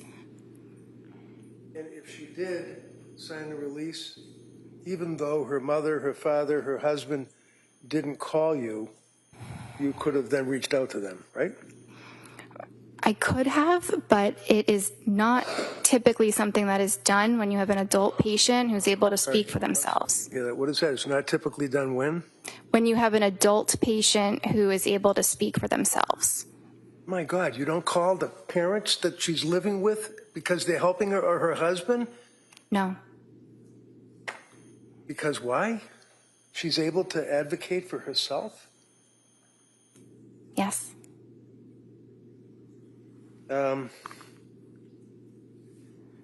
Prosecutor yet again raises the issue of the marijuana. Do you recall that question? Yes. She wasn't smoking marijuana, was she? She did not tell me she was smoking marijuana. Did she tell you that she was using marijuana? No. Did she tell you that she was using gummies? No. Did she, because gummies in plural is what the DA asked you, right? She was using gummies? Yes. Now, I asked you about getting access to the Women and Infants Hospital records, which you did not. Right? I did not. And we already went over that. You could have, if you asked for them with a HIPAA form, right? Objection, you didn't ask about those records. I don't care if she asked about the Beyond records. the scope. Overruled. You can ask that question. She asked you about marijuana gummies, right? Yes. Okay. Your Honor, I would offer the Women and Infants Hospital records from Rhode Island dealing with Lindsay Clancy. No objection. Okay, they may be admitted. I just want to look at them at some point to make sure it's a clean copy. Sure, yeah. Before it goes to the jury, you can review it.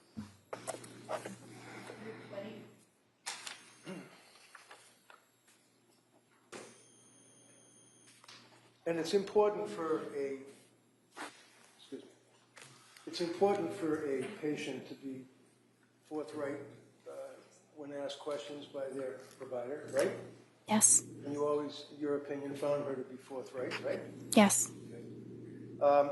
If I could approach you with Exhibit 220, excuse me, and see the second paragraph. It begins in the middle of November.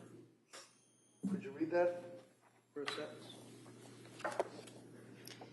In the middle of November, she tried taking a marijuana edible to help her sleep, which caused her to have increased anxiety and palpitations. So, the records, if you had obtained them, you would have seen that it was not marijuana, it was not gummies, plural. It was one gummy that she tried, and it didn't work out, right? Based on what I just read, yes.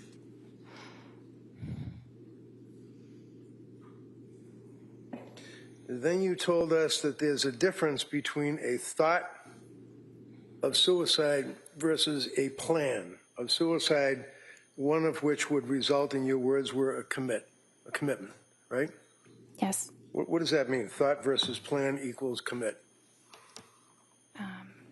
A suicidal plan means that they are, they know exactly what they're going to do to end their life, what they're going to use, maybe when they're going to do it, they've researched it, and that presents an immediate threat, and that is something that would require hospitalization. District Attorney had asked you also about the thyroid levels, and you indicated, or she indicated that they were in the low range at Mass General Hospital, Reed. Is that correct? I thought she said they were normal. Oh, I thought she said low, but normal or low. MGH, Mass General Hospital, right? Sorry, what's the question? District Attorney asked you whether or not they were thyroid reads. Do you remember that question? She said her thyroid had been tested. My question now is, do you remember that question that she asked you that you answered with no problem? Yes. Okay. And your response was that, my memory, as jurors it counts, that it was low reads, MGH, and South Shore Hospital. Is that right?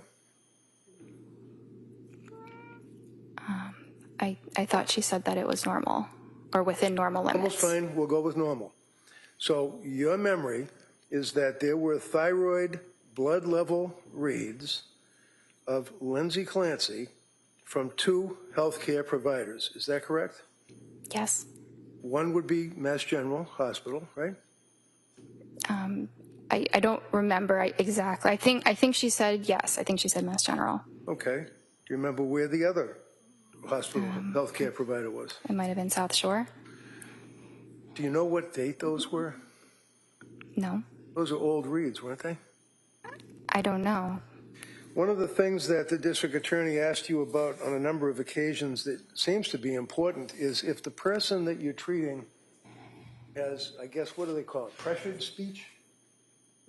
Yes. And you told us repeatedly that you never detected that Lindsay had pressured speech, right? Correct. I'm sorry? Correct. Looking at the record from October 21st, review. Objection. is writing on this. Oh, all right, you know what, I'll ask her to just look at it. Might take a look at that, and if you want to get the actual exhibit, we could do that. All right, so forget all about my sloppy writing. I'm looking here on October 21st of 22. Is that correct, right up there? Yes. Okay. Yes. And can you just read this paragraph here for us? No sleep last night. Falls asleep after 40 minutes. Heart racing, severe anxiety. Worrying about kids, baby, sleep. Yawns but not drowsy. Not hyper, pressured speech. What was that? Not hyper what? Not hyper, not pressured speech is what I meant. I know it doesn't say not, but that is exactly what I meant. When did you see this that you noticed that it did not say not? I don't care what it says. I know what I meant. Well, when you wrote this, you did not say not pressured speech. You said in the medical record, pressured speech, right? No. Does it say that? Yeah, the word is the word not is right before not hyper, comma, pressured speech. Right, The two so are what does following comma the mean not. to you? When you put down in a medical record, heart racing, comma, severe anxiety, comma, worried about kids, comma, baby, comma, sleep, comma, yawns but not drowsy, period. Not hyper, comma, pressured speech. That's what you wrote, right? She did not have Did you pressured write speech. that, doctor? I wrote that, but you're misinterpreting my note. Am I reading this correctly, and the jury will be able to look at it, that you put not hyper, comma, pressured speech? Did I read that right? Yes, but your interpretation is incorrect. As opposed to yours? That's all I have. Just in regards to what was raised there. Yes, just two brief issues. Approaching you with your records from October 21st, 2022, the section labeled speech, where there are all the boxes where you can put pressured, word salad, all of the different things. What do you check off for speech on October 21st, 2022? Appropriate. And defense asked you about the thyroid levels. Would it be accurate to state that I asked you if you were aware that her levels were normal at South Shore Hospital and Brigham and Women's Hospital? Yes. And your answer was no, correct? No, I was not aware. Because you don't have those records, correct? Correct. Thank you. Do we have any clue as to how old they were? I don't know. You're asking me about something I never saw. All right. Nothing further. All right. Anything further? All right. Thank you, Doctor. You may step down. Thank you.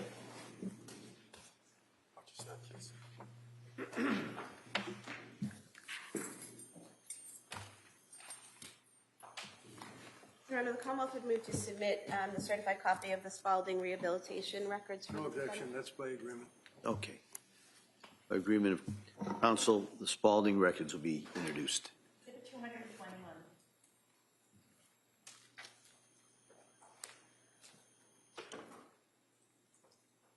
Can I call the next witness?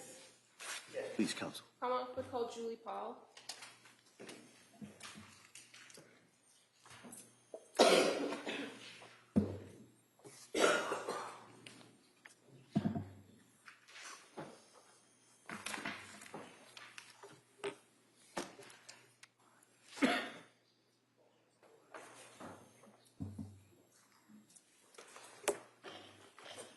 Good afternoon. Stop right there, raise your right hand to the clerk. What happened? Did you solemnly swear that the testimony and the evidence you should give to the court and the jury will never know having written the Commonwealth and the defense properly to the penalties of the Thank you. You may have a seat. Watch yourself, please. All right. Good afternoon. Good afternoon. All right. Yes, Attorney Buckingham, please. Thank you. Good afternoon. Good afternoon. Could you please tell the jury your first and last name? Julie Paul. And what do you do for work? I am a psychiatric mental health nurse practitioner, board certified. And can you tell us a little bit about your educational background? Sure. I graduated in 1991 from St. Anselm College with my nursing degree, worked as a labor and delivery nurse for 17 years, and then graduated in 2006 from Frontier Nursing University with my midwifery degree. And then in 2018, I graduated from Frontier Nursing University with my psychiatric nurse practitioner degree. I also have a perinatal mental health certification from Postpartum Support International from 2018. Okay. Are you also a certified midwife? Yes, I am.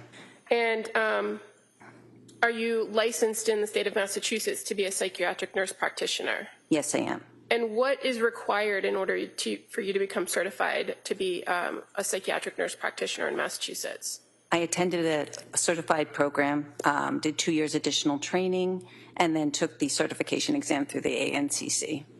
And can you tell us a little bit about your work history, your work background? Sure. Like I said, in New Hampshire, I worked as a labor and delivery nurse before transferring to Massachusetts in 2006 to work as a certified nurse midwife. And then in 2018, I started the perinatal behavioral health program at South Shore Hospital as a psychiatric nurse practitioner. And so the perinatal behavioral health clinic, explain to us a little bit about how that came about. Sure. There's a lack of resources on the South Shore for pregnant and postpartum people with mood disorders. So I really felt compelled, because I had a couple clients that really struggled with mental health issues as a nurse midwife, and really wanted additional education and being able to prescribe for them and take care of them in a proper way. So I went back, got my Psych NP, and then worked with South Shore Hospital to establish the program. And where was the program actually located? It was located right in Weymouth, Massachusetts. And you said you worked with the South Shore Hospital? Correct. So the clinic is tied to South Shore Hospital in the South Shore Health System? Yes, it is. Now, when did you start that program specifically? When was it up and running? 2018 is when I started, in October of 2018. Okay. And what, did you do that by yourself, or did you have other practitioners that were doing that with you? Initially, it was just me. I started doing it 2 days a week and then grew the program gradually over the next year or two. And what makes up this program other than you? So at the time, when it was just me, I just saw patients 2 days a week, and then gradually built up to 5 days a week. And we included a therapist in the team, 2 additional prescribers. We also worked with women with substance use disorders as well, so we had additional support that way. And then when the building grew, we also had the Bridge Clinic on the other side, and then we were on the other side of that program. And what's the Bridge Clinic? The Bridge Clinic works with people with substance use disorders. And all of this is kind of under that umbrella of what's classified as South Shore Behavioral Health, correct? That's correct. Now, as the clinic grew, did your role there change? I'm sorry, can you repeat that? As the clinic grew to what you described as having additional therapists and other prescribers on staff, did your role there change at all? I became the director of the program. And as director of the program, did you still see patients? Yes, I did. And was that at the same level as it had before, or did it decrease because of your administrative roles? It actually increased because I increased my hours to 5 days a week. I did have a little bit of administrative time. Okay. And can you tell us a little bit about how the clinic would work for a woman who is coming in either during the birth period or prior to birth and after birth? What kinds of things would they be offered at the clinic? So I'd receive a referral, and then the client would come in. We would do a 90-minute intake. When they left, when it was just me, I was using outside therapists, that sort of thing. But as the program grew, we had moms groups run by doulas. We had therapists that was brought in from Aspire, but part of our program embedded within our program. And I brought in 2 additional prescribers as well as nursing staff. And when you talk about people as prescribers and your role as a psychiatric nurse practitioner who could prescribe, what were you offering to patients as part of this clinic as a prescriber? We were offering the proper medication for anxiety, depression, mood disorders, really any psychiatric disorder that came in, mostly for pregnant and postpartum people up to 2 years postpartum. We also offered therapy focused on sleep hygiene, really looked at the whole person, not just medication management. And fair to say that the medication is one piece and the therapy is another piece, and this is part of a team approach that you had at the clinic. That's correct. To address all these resources for patients. That's correct. So while you, as the psychiatric nurse practitioner, might have been a prescriber, you were you also engaged in the therapy or psychotherapy? I would do supportive therapy, but I'm not a therapist. I mainly am responsible for assessing, diagnosing, prescribing, but I also really understand the importance of sleep, nutrition, and exercise.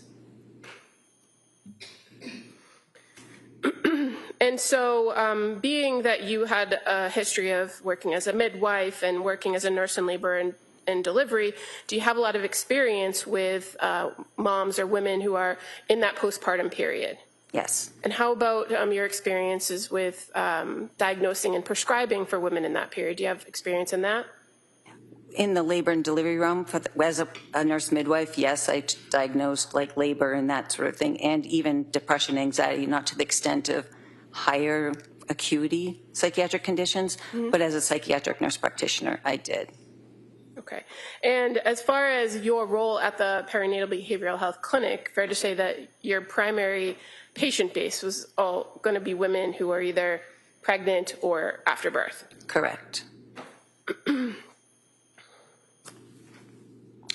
And a part of this team approach at the clinic, is it also to work on developing a treatment plan for patients when they come in? Correct. And so what encompasses a treatment plan generally? Generally, if it were a situation where we were referring them for therapy, then we would work with the therapist to kind of bring in the client to figure out what their needs are, and then really stress whatever. The therapist works on certain aspects of the therapy that we kind of work together, but not in tandem. Kind of we talk, but not to the extent we each are in our own disciplines. Okay. And as far as the resources that the clinic had available to you, is it fair to say that there are certain types of therapy, for instance, cognitive behavioral therapy or dialectic behavioral therapy, that are not necessarily encompassed with the social workers that you work with at the clinic? Our social workers primarily did cognitive behavioral therapy. We did group therapy for more social support. What I did mainly was just supportive therapy. Okay. And would you oftentimes, through the clinic, refer clients out to other local community providers? Yes, we would.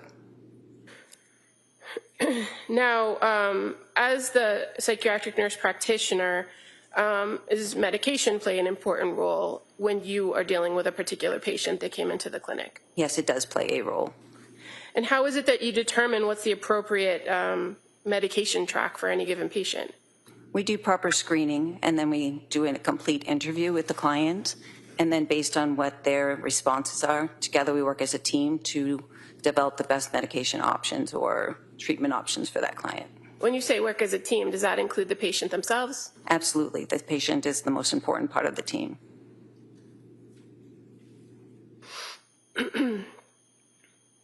And in your training and experience working with postpartum women, what is the acceptable period to determine postpartum? Anywhere within the first year. Did you know a nurse, or do you know a nurse named Susan Clancy? I do. How do you know her? I worked with her off and on throughout my years as a nurse midwife.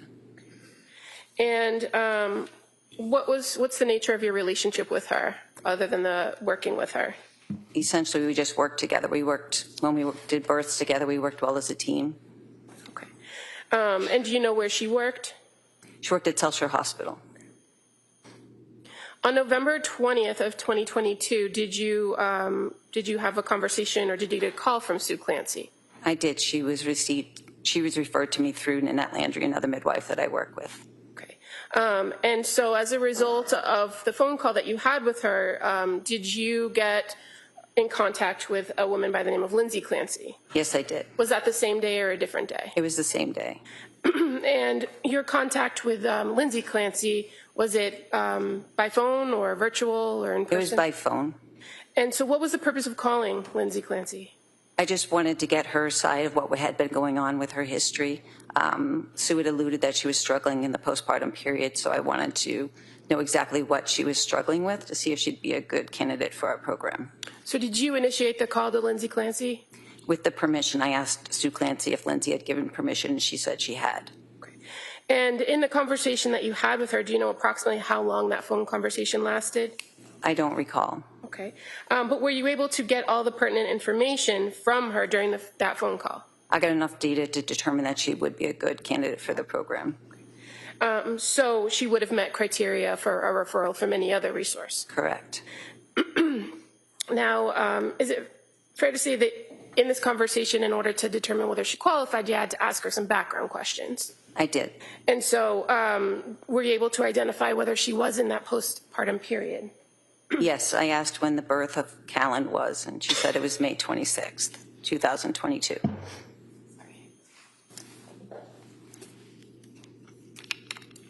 And so after determining that she was in fact postpartum with a baby at home, did you ask her any questions or did you learn any information about how the experience was earlier in the postpartum, right after birth? I did. She said she did really well for the first 12 weeks. She was excited, really happy. And then when Patrick went back to work, she said she started to struggle with some anxiety. And you knew Patrick to be her husband, Patrick Clancy? Correct. And do you recall her indicating that she was having difficulty leaving the baby, that she was feeling overwhelmed and having racing thoughts? Yes. Okay. And so in your training and experience, are those things that you would hear from new moms? It was very typical of what I'd hear. Did you learn from her whether she had engaged with any other treatment prior to contacting or prior to you having this conversation with her? She did say that she had met with a psychiatrist. She didn't give the name. And then she'd also said that she had been in the emergency room a few days prior to. Okay. And were you able to determine that was actually the South Shore emergency room? Yes, it was. And that would have been on November 16th of 2022? Correct. Now, in addition to seeing a psychiatrist, did she identify to you some medications that she had been taking up to that point? She did. She said she had trialed Zoloft for 1 week. She also said that she'd been trialing Ativan and Benadryl, which worked the best to help her sleep. She identified she had questions about Buspar, didn't say specifically whether she had been prescribed that or not, but that she had questions about Buspar. Okay. And did she mention anything about that combination of Ativan and Benadryl in her treatment history that was of concern to her? Just that she had been taking it for 2 weeks. It worked really well, but then she was getting concerned about dependence, so she self-weaned herself off of that. And were you aware, did she tell you that she had been prescribed trazodone after that? Yes, after she went to the emergency room, she was prescribed trazodone. Did she indicate whether the trazodone gave her any relief to her sleep issues? She said she was able to fall asleep, but it was having difficulty staying asleep. Did she also indicate to you that one of her goals was not to be on long-term medications? Yes, she did. And based on this initial phone conversation, did you recommend that she come in for an intake appointment? I did. Okay. How about the immediate need for sleep? Did you address that with her in the phone call? I just encouraged her to take the medication that she already had on hand, that if the Benadryl and the Ativan were working, she should take that to help her sleep that night. And we talked the next morning about different options. And also in this initial phone call, did you have a conversation with her about options and risks of various types of SSRIs or continued use of benzodiazepines? Yes, we reviewed that being on SSRI most of the time is preferable than being on benzodiazepines for long periods of time, especially to address her concern about addiction or dependency on the medication. Okay. And is this kind of a normal conversation you would have with somebody to screen them and determine whether the clinic, the South Shore Perinatal Clinic, was an appropriate fit? Yes, it's more to establish rapport and get a basic understanding and make sure that she was safe. Okay. And she did indicate that she was safe. And so that's kind of my follow-up to that. So in the course of that phone call, you were able to communicate with her, correct? Correct. And what she was telling you about her reported history, did that seem to make sense to you? Yes, it did. And did you identify or were you addressing or assessing during the whole course of this conversation whether there was any immediate safety risk or need for her? Yes, I was. And did you find that there was any? There was no immediate need. Now, as a result of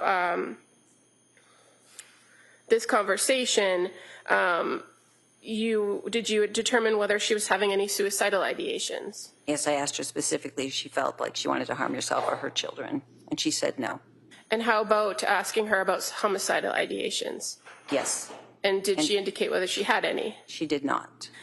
Did you also ask her whether she had experienced any auditory hallucinations? I did. And did she experience any? Not at the time, no. And did she indicate to you whether she'd ever experienced any? No. How about visual hallucinations? Did you ask her about those? I did. And did she indicate that she had experienced any? No. And delusions, did you ask her whether she had any delusions? I didn't ask specifically about delusions, I believe. Okay. And in the course of talking with an individual, do you kind of constantly keep that in mind with what they're telling you, whether they're having any ideas of delusion? Yes, I do. In the conversation you had with her on November 20th, did you identify, based on your conversation with her, whether she was experiencing delusions? No, I did not.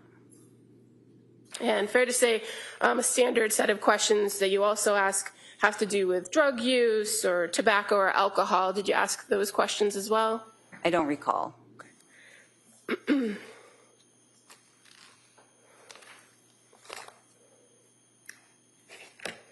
If I were to show you your note, would that refresh your memory?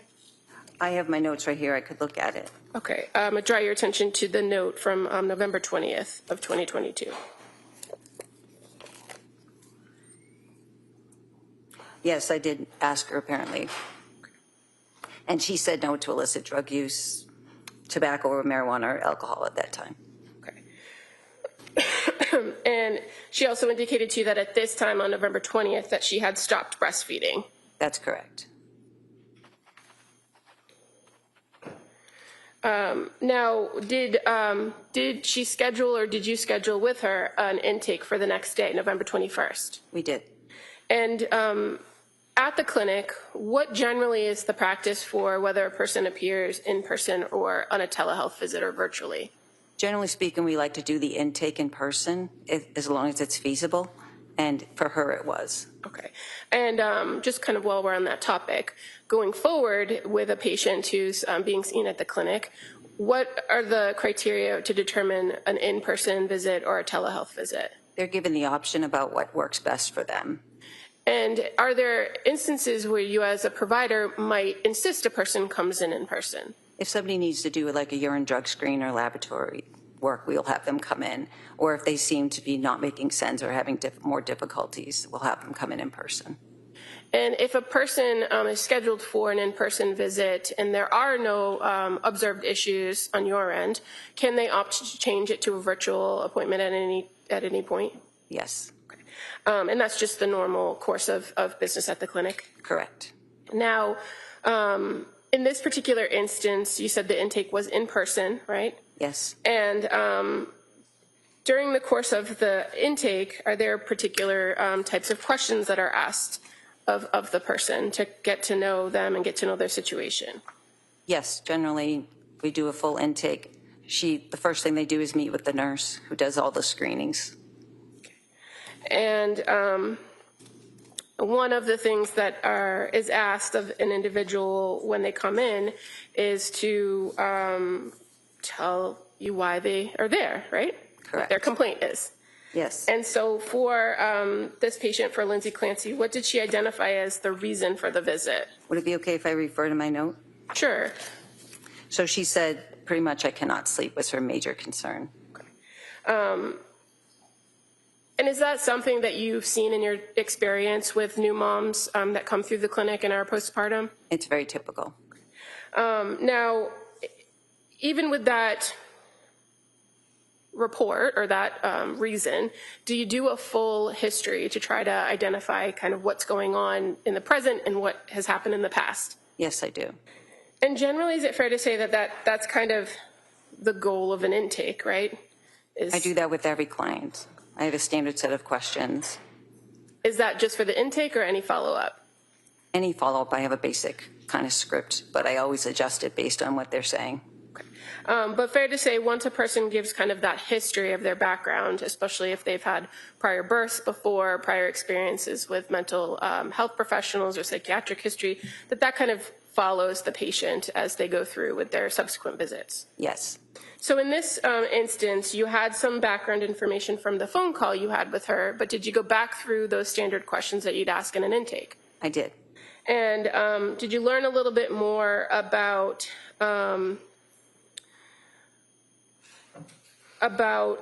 her current mental status?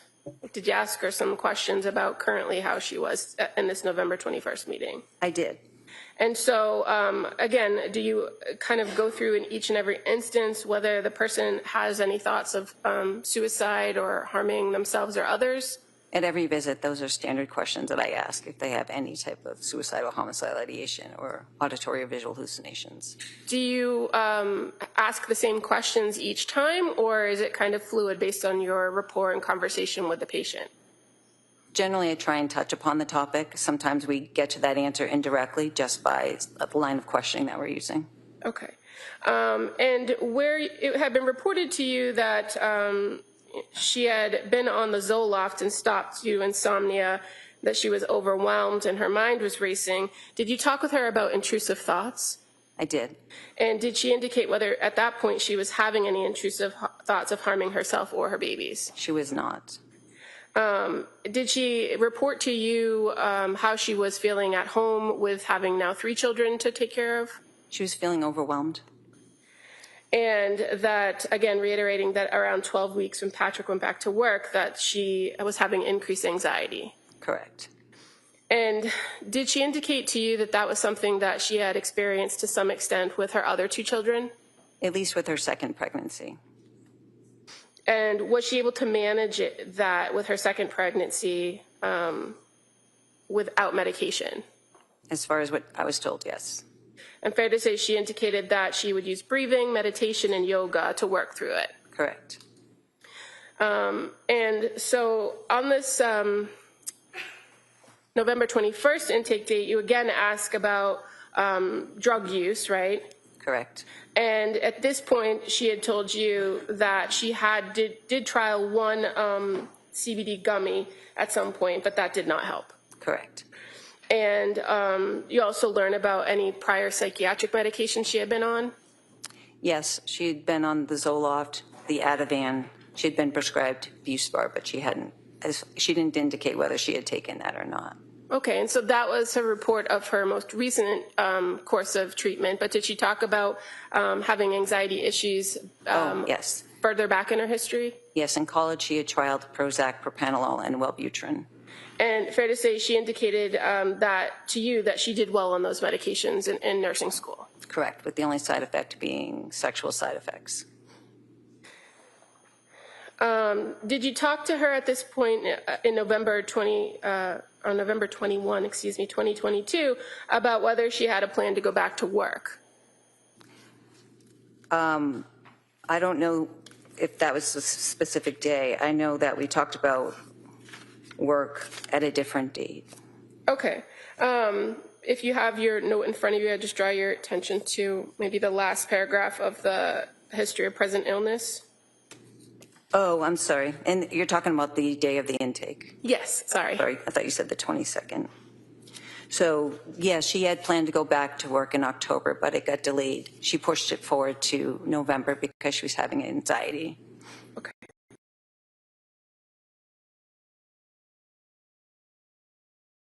The same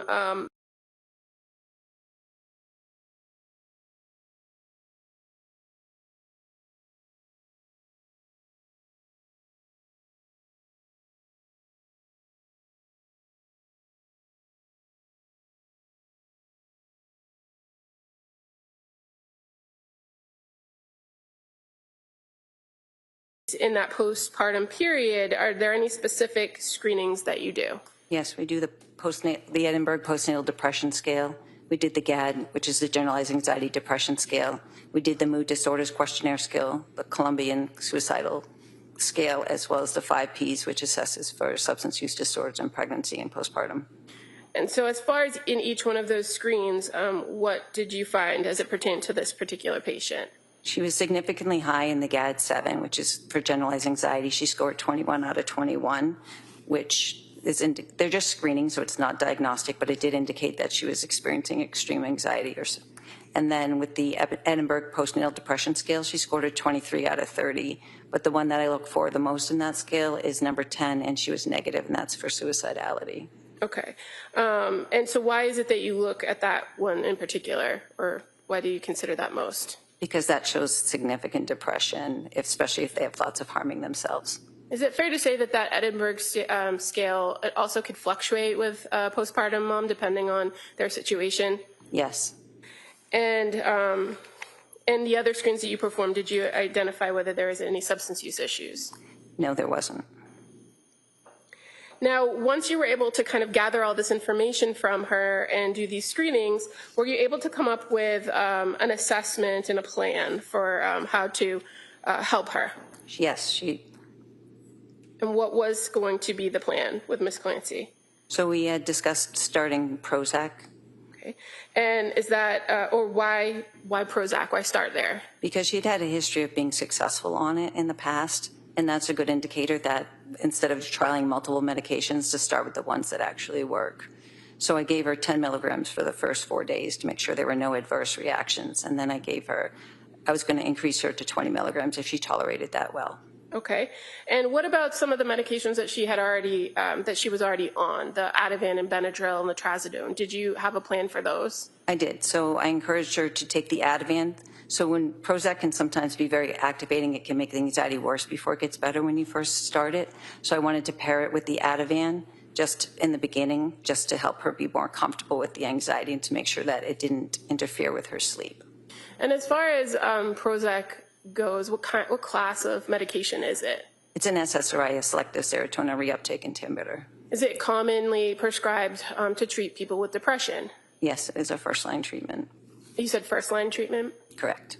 And the idea of pairing a particular medication like an SSRI with another medication, is that a fairly common practice with psychiatric medications? Yes. As far as you mentioned that sometimes symptoms could get worse before they get better. Is that also common with SSRIs? Yes, it is. Does it take a while for a medication to get into a person's system and stabilize them? Generally, side effects are the first week or two, but to get to a therapeutic level, it's about 4 to 6 weeks. And was this something that you discussed with her about the timetable it would take to reach a therapeutic level? Yes. And when we say therapeutic level, what's the goal of reaching therapeutic level? Is remission in symptoms. People start to feel better then, right? Correct. Now, even though you were advising that she continue with the Ativan and she had told you that she had concerns about continuing with the benzodiazepine, did you indicate that there would be a plan to taper that or reduce that? Yes, once the activating symptoms went away, then we would look at reducing that and moving away from the Ativan and moving more towards like a Buspar. Okay. And as far as talking about that plan and what the risks and benefits of that plan were, did she appear to understand and engage in conversation with you about that? Yes, she verbally understood and said that she understood the instructions. Did she ask the appropriate questions or follow up? Yes, she did. And as far as kind of overall what the plan was moving forward, was medication the only recommendation that you were making, or did you have other recommendations for her? No, I set her up with talk therapy with Letitia Dukes as well. Sorry, when you say talk therapy, what do you mean by that? So coming in and actually doing cognitive behavioral therapy with a clinician, someone who is trained in this. Okay. And so you mentioned Letitia Dukes. Correct. She was the clinician in our program at the time. And when you make this recommendation and this intake visit, do you work with the patient to schedule something before they leave, or is it up to them to schedule the time with the social worker? It was set up with her before she left, I believe. Okay. And you're aware that the first scheduled appointment with Letitia was for December 2nd? Correct. I believe because it was a holiday week that week. Okay. Now, this time that you were with Ms. Clancy during this initial intake, fair to say it was approximately 60 minutes? Yeah, she spent 30 minutes with my nurse and 60 minutes with myself. So she was there for an hour and a half. And is that normal time period that you allot for people coming in for intakes? Yes. And as far as follow-up with you as the clinician and prescriber, was there a plan set for when she was going to return? Yes, we had established a return in 2 weeks. Now, at this point, because you had made that initial contact with her and you had done this intake, was she going to be assigned to you as a patient? This was going to be a short-term arrangement. I was already in the process of leaving the program at the time. Had that been communicated to her? I don't recall. Okay. As far as what your plan was, how long were you remaining at the practice? I was at the practice until mid-December. So this was like a pre-planned... I was moving back to New Hampshire, yes. But as far as the preliminary care, did you continue on with Lindsay as a patient? No, I transferred her care on November 30th. And I communicated with that to Lindsay. Okay. So as far as after the intake, she was provided with that December 2nd intake or meeting with Letitia Dukes, the social worker. And then the next scheduled event would have been December 7th, right? For a follow-up? She had I believe, I don't recall the actual, what her next follow-up with me was. I don't recall that date, but she did have a follow-up with Rebecca Gelata. Okay. Prior to you communicating on November 30th that you were transferring her care, did you have further contact with Lindsay Clancy? Yeah, we had a few phone calls and my chart messages going back and forth. Can you just explain to the jury what the MyChart messaging system is in your practice? It's kind of a chat feature between the client. They can reach out directly to the provider. It goes right to our inbox, and we can talk back and forth between visits. And do you encourage patients when they come in and that first meeting to utilize the MyChart messaging system? I do. Often it's the quickest way to get a hold of me if they're experiencing any major issues. And fair to say it's just an easy way in between visits to communicate particular points of information or concerns or symptoms? Yes. Do you, in your practice, often use MyChart messages if you're not available to meet with the patient to make changes to their treatment plan? Occasionally, yes. Now, prior to your first MyChart message with Lindsay Clancy, did you get a text message from her on your personal phone? I don't recall. Okay. Do you recall whether Sue Clancy provided your number to Lindsay?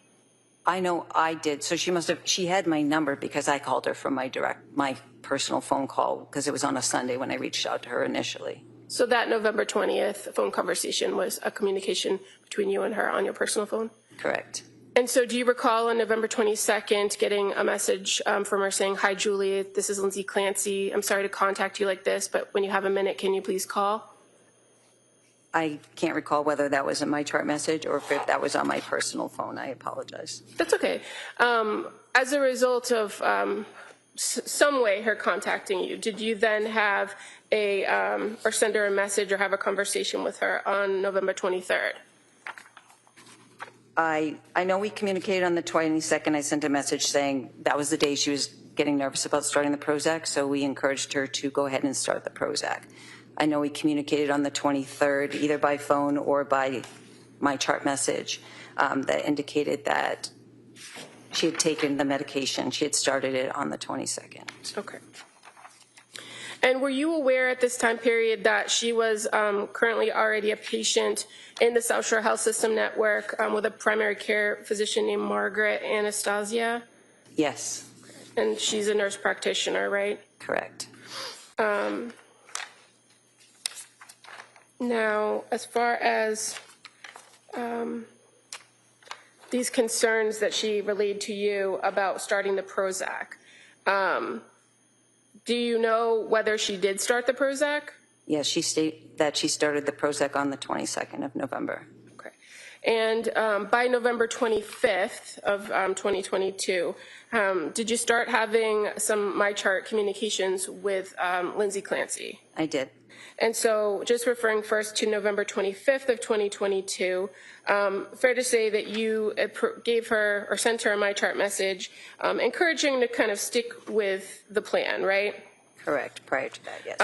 At that point, had you prescribed her something to help her sleep outside what you had previously provided or outside what she had? Before November 25th, I did not. Okay, so on November 25th, did you prescribe her some additional medications? I did. So she wasn't tolerating the Prozac, so we had a conversation about stopping the Prozac. I gave her, she was really having a hard time sleeping, so I gave her a one-time dose of Ambien. And then I also prescribed mirtazapine, which is another antidepressant, but it works really good for sedation and anxiety. So started that at 7.5 milligrams, told her to stop the Prozac. And I also paired it with Klonopin, but I told her explicitly not to take the Ativan, just to take the Klonopin to help. It's longer acting benzodiazepine to help her with sleep and longer acting anxiety support while we got this new medication up and running. And so in your conversations with her about her concerns about the Prozac, fair to say she reported to you that she was feeling disconnected, out of it, a little bit spacey. Does that sound right? Yes, that's correct. And so you said your recommendation at that point was to discontinue the Prozac. Correct. And as far as the Prozac went, she hadn't taken it for very long, had she? She took it for 3 days. 3 days? Correct. And again, you had that conversation with her about kind of waiting it out for the 4 to 6 weeks. But based on what she was reporting to you, did you have any concerns about her stopping the Prozac after only 3 days? When a client doesn't have buy-in to the medication, it's awful. It doesn't work as well. So I was working with Lindsay to try and find a medication that would make her feel more comfortable. She was feeling very uncomfortable, very anxious, and the Prozac, she just wasn't tolerating the activation from the Prozac. So mirtazapine is a little bit more calming, which I thought she would resonate with better. Okay. And so, again, this is not one of those follow-up visits on a telehealth or a face-to-face. So were you relying heavily on what she was reporting to you? Yes. And again, in that MyChart message, you did indicate to stop the Prozac, Benadryl, and Ativan, and don't take while taking Klonopin, right? Correct. And in your practice as a psychiatric nurse practitioner who prescribes medication, is it common that you have to kind of trial different medications to find the right one to work for any given patient? Yes, it's pretty common practice in psychiatry. And fair to say, there's no way to anticipate how a particular patient is going to respond to any particular treatment, medication treatment. Correct. So after prescribing the Klonopin, the mirtazapine, and giving her that single dose of Ambien, did you do anything or set anything up to follow up with her after changing those prescriptions? I just told her to she can MyChart message me over the weekend. It was the holiday weekend. So I made sure she knew I was available to answer her questions. And fair to say she did, in fact, MyChart. You sent you MyChart messages over the course of that weekend, correct? She did, yes. And so starting at 7:51 on November 26th, she reported to you kind of how that night went, didn't she? Yes. Where she said, I did better last night. I took 7.5 mirtazapine and 0.5 Klonopin at bedtime, slept fairly well on and off until 3:45. And then she asked, do you think increasing the mirtazapine will help me stay asleep longer?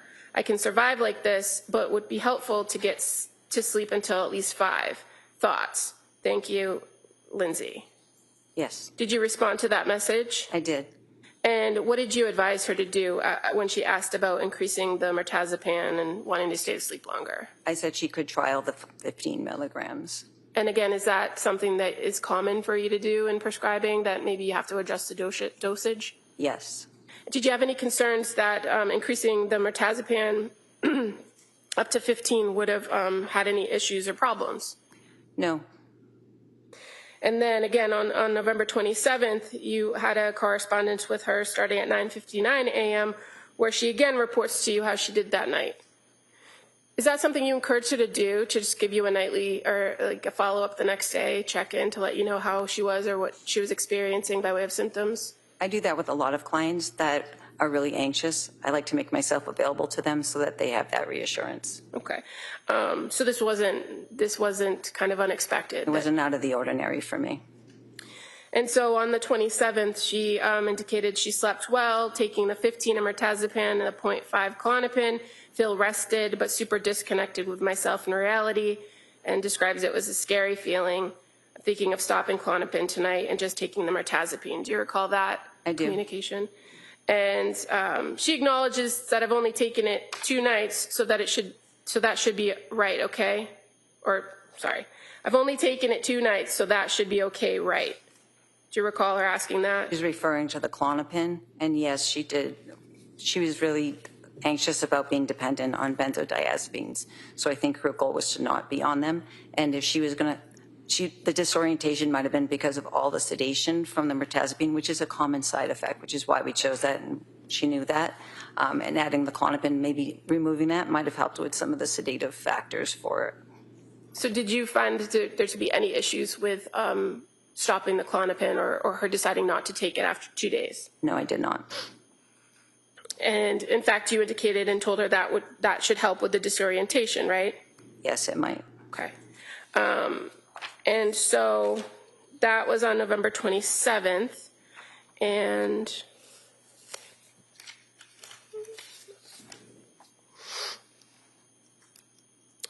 fair to say that there was another communication via MyChart on November 28th with Lindsay Clancy. Yes, there was. And at this point, she was asking for, or there was some back and forth about needing a note for work, correct? Correct. And is that something that you had talked about with her, about getting another note for work?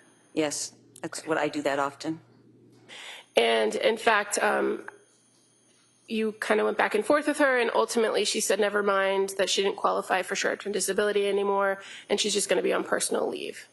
Correct. So on the 28th, there was no back and forth about her taking the medicine and the effects or how she was feeling? She actually had a panic attack earlier in the day before those communications about work, and I recommended she take 0.5 of Ativan and go for a run.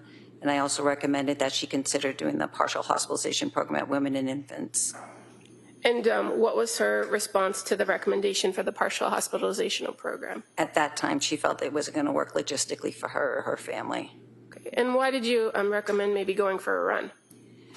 To get rid of some of the adrenaline from the anxiety. And running has been a really good thing for her in the past, and I thought it would help calm her down. Okay. Now on November 29th of 2022, that was the first day that she actually met with Rebecca Gelada, but you had some conversation with her, or she sent you a message, I should say, earlier in the day, correct? She sent me a message earlier in the day, and at that time I wasn't working that day, and Rebecca had an opening, so I offered the appointment with Rebecca for her. So I didn't actually communicate with her that day. Okay, but you did receive her message at 6:05 a.m., where she reported that at that point she took 15 Remeron and CBD and it only worked slightly. Correct. So how did you get from what you have told us now was the mirtazapine, or that's Remeron, right? Correct. How do we get from just the mirtazapine with not the other, without the Klonopin or without some other? The Klonopin was an as-needed medication. Okay. So I honored her choice to be able to decide whether she wanted to take that or not. Okay. So after this panic attack, after the communication about the work form, she reports the next morning that she took the 15 of the mirtazapine or Remeron, and then she was having some sleep issues, right? Correct. And that she tried breathing meditation and muscle relaxation, but that she ended up having to take the Ativan. Correct. Now, had you had any conversation with her in this back and forth in these MyChart messages about whether Ativan was something that she should continue to take?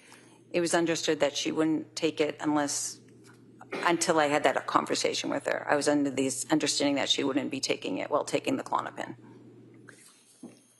But she had told you she wanted to discontinue the Klonopin. Correct.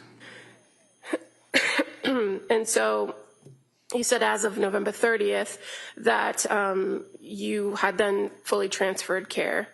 I let her know that I would be leaving the clinic, and I thought it would be best if she saw a clinician that was working 5 days a week. And Rebecca Gelada, is she a clinician that works at the clinic? Correct. And had you worked with her for quite some time? She had been in the clinic, I think, for 2 years, I believe, at the time. And you said that you had recommended on the day before, on the 29th, that she set up that meeting with Rebecca because she was available. Correct. So it just was kind of happenstance that she ended up with Rebecca, or? I was in the process of transferring all of my patients between Rebecca and our new hire, and Rebecca was an experienced clinician, so I felt she would be a better match for Lindsay. Okay. And as far as when you sent or communicated to Ms. Clancy that you were transferring her care, that was via my chart message, right? Correct. And Lindsay then responded to you, or do you recall if she responded to you? I'm sorry. She did respond to me saying thank you for the care that I provided. She appreciated it and wished me luck. Did you have any other contact with Lindsay Clancy after that point? No, I did not.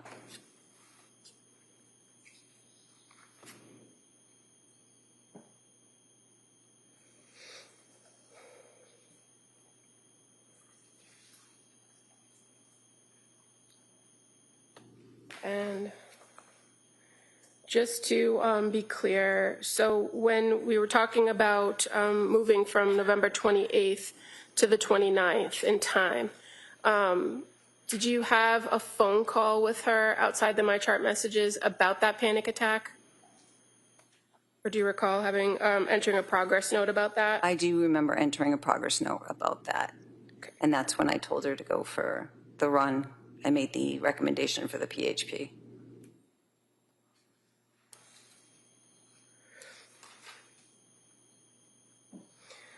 Did you ever have any further contact with Sue Clancy about Lindsay Clancy's care after that first contact on November 20th, 2022? I don't recall that.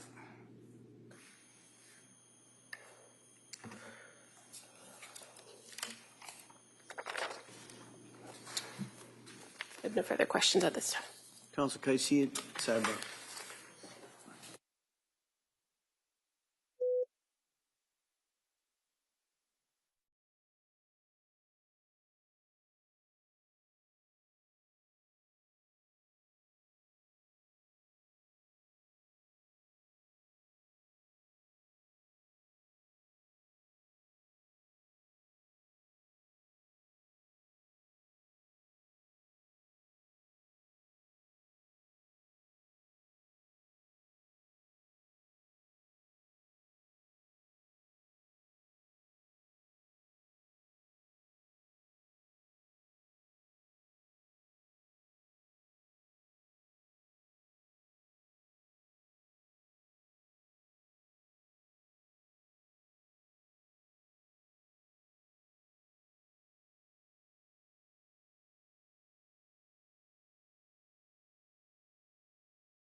All right, ma'am, you may step down. Thank you.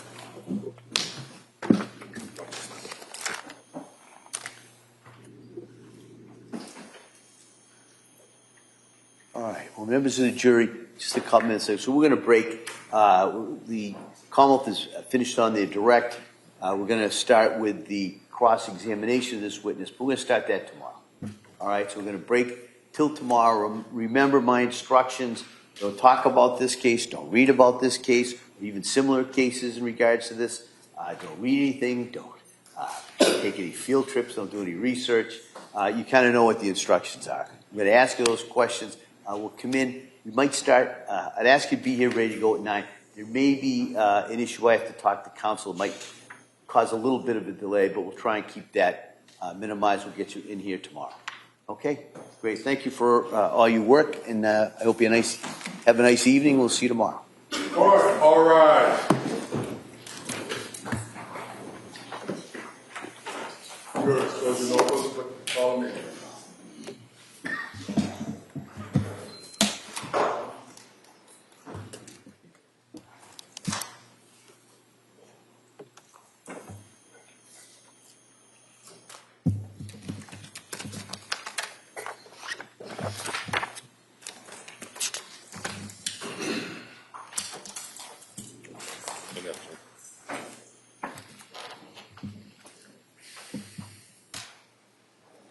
Jurors of excellent decorum, this court's in session. Please be seated. All right.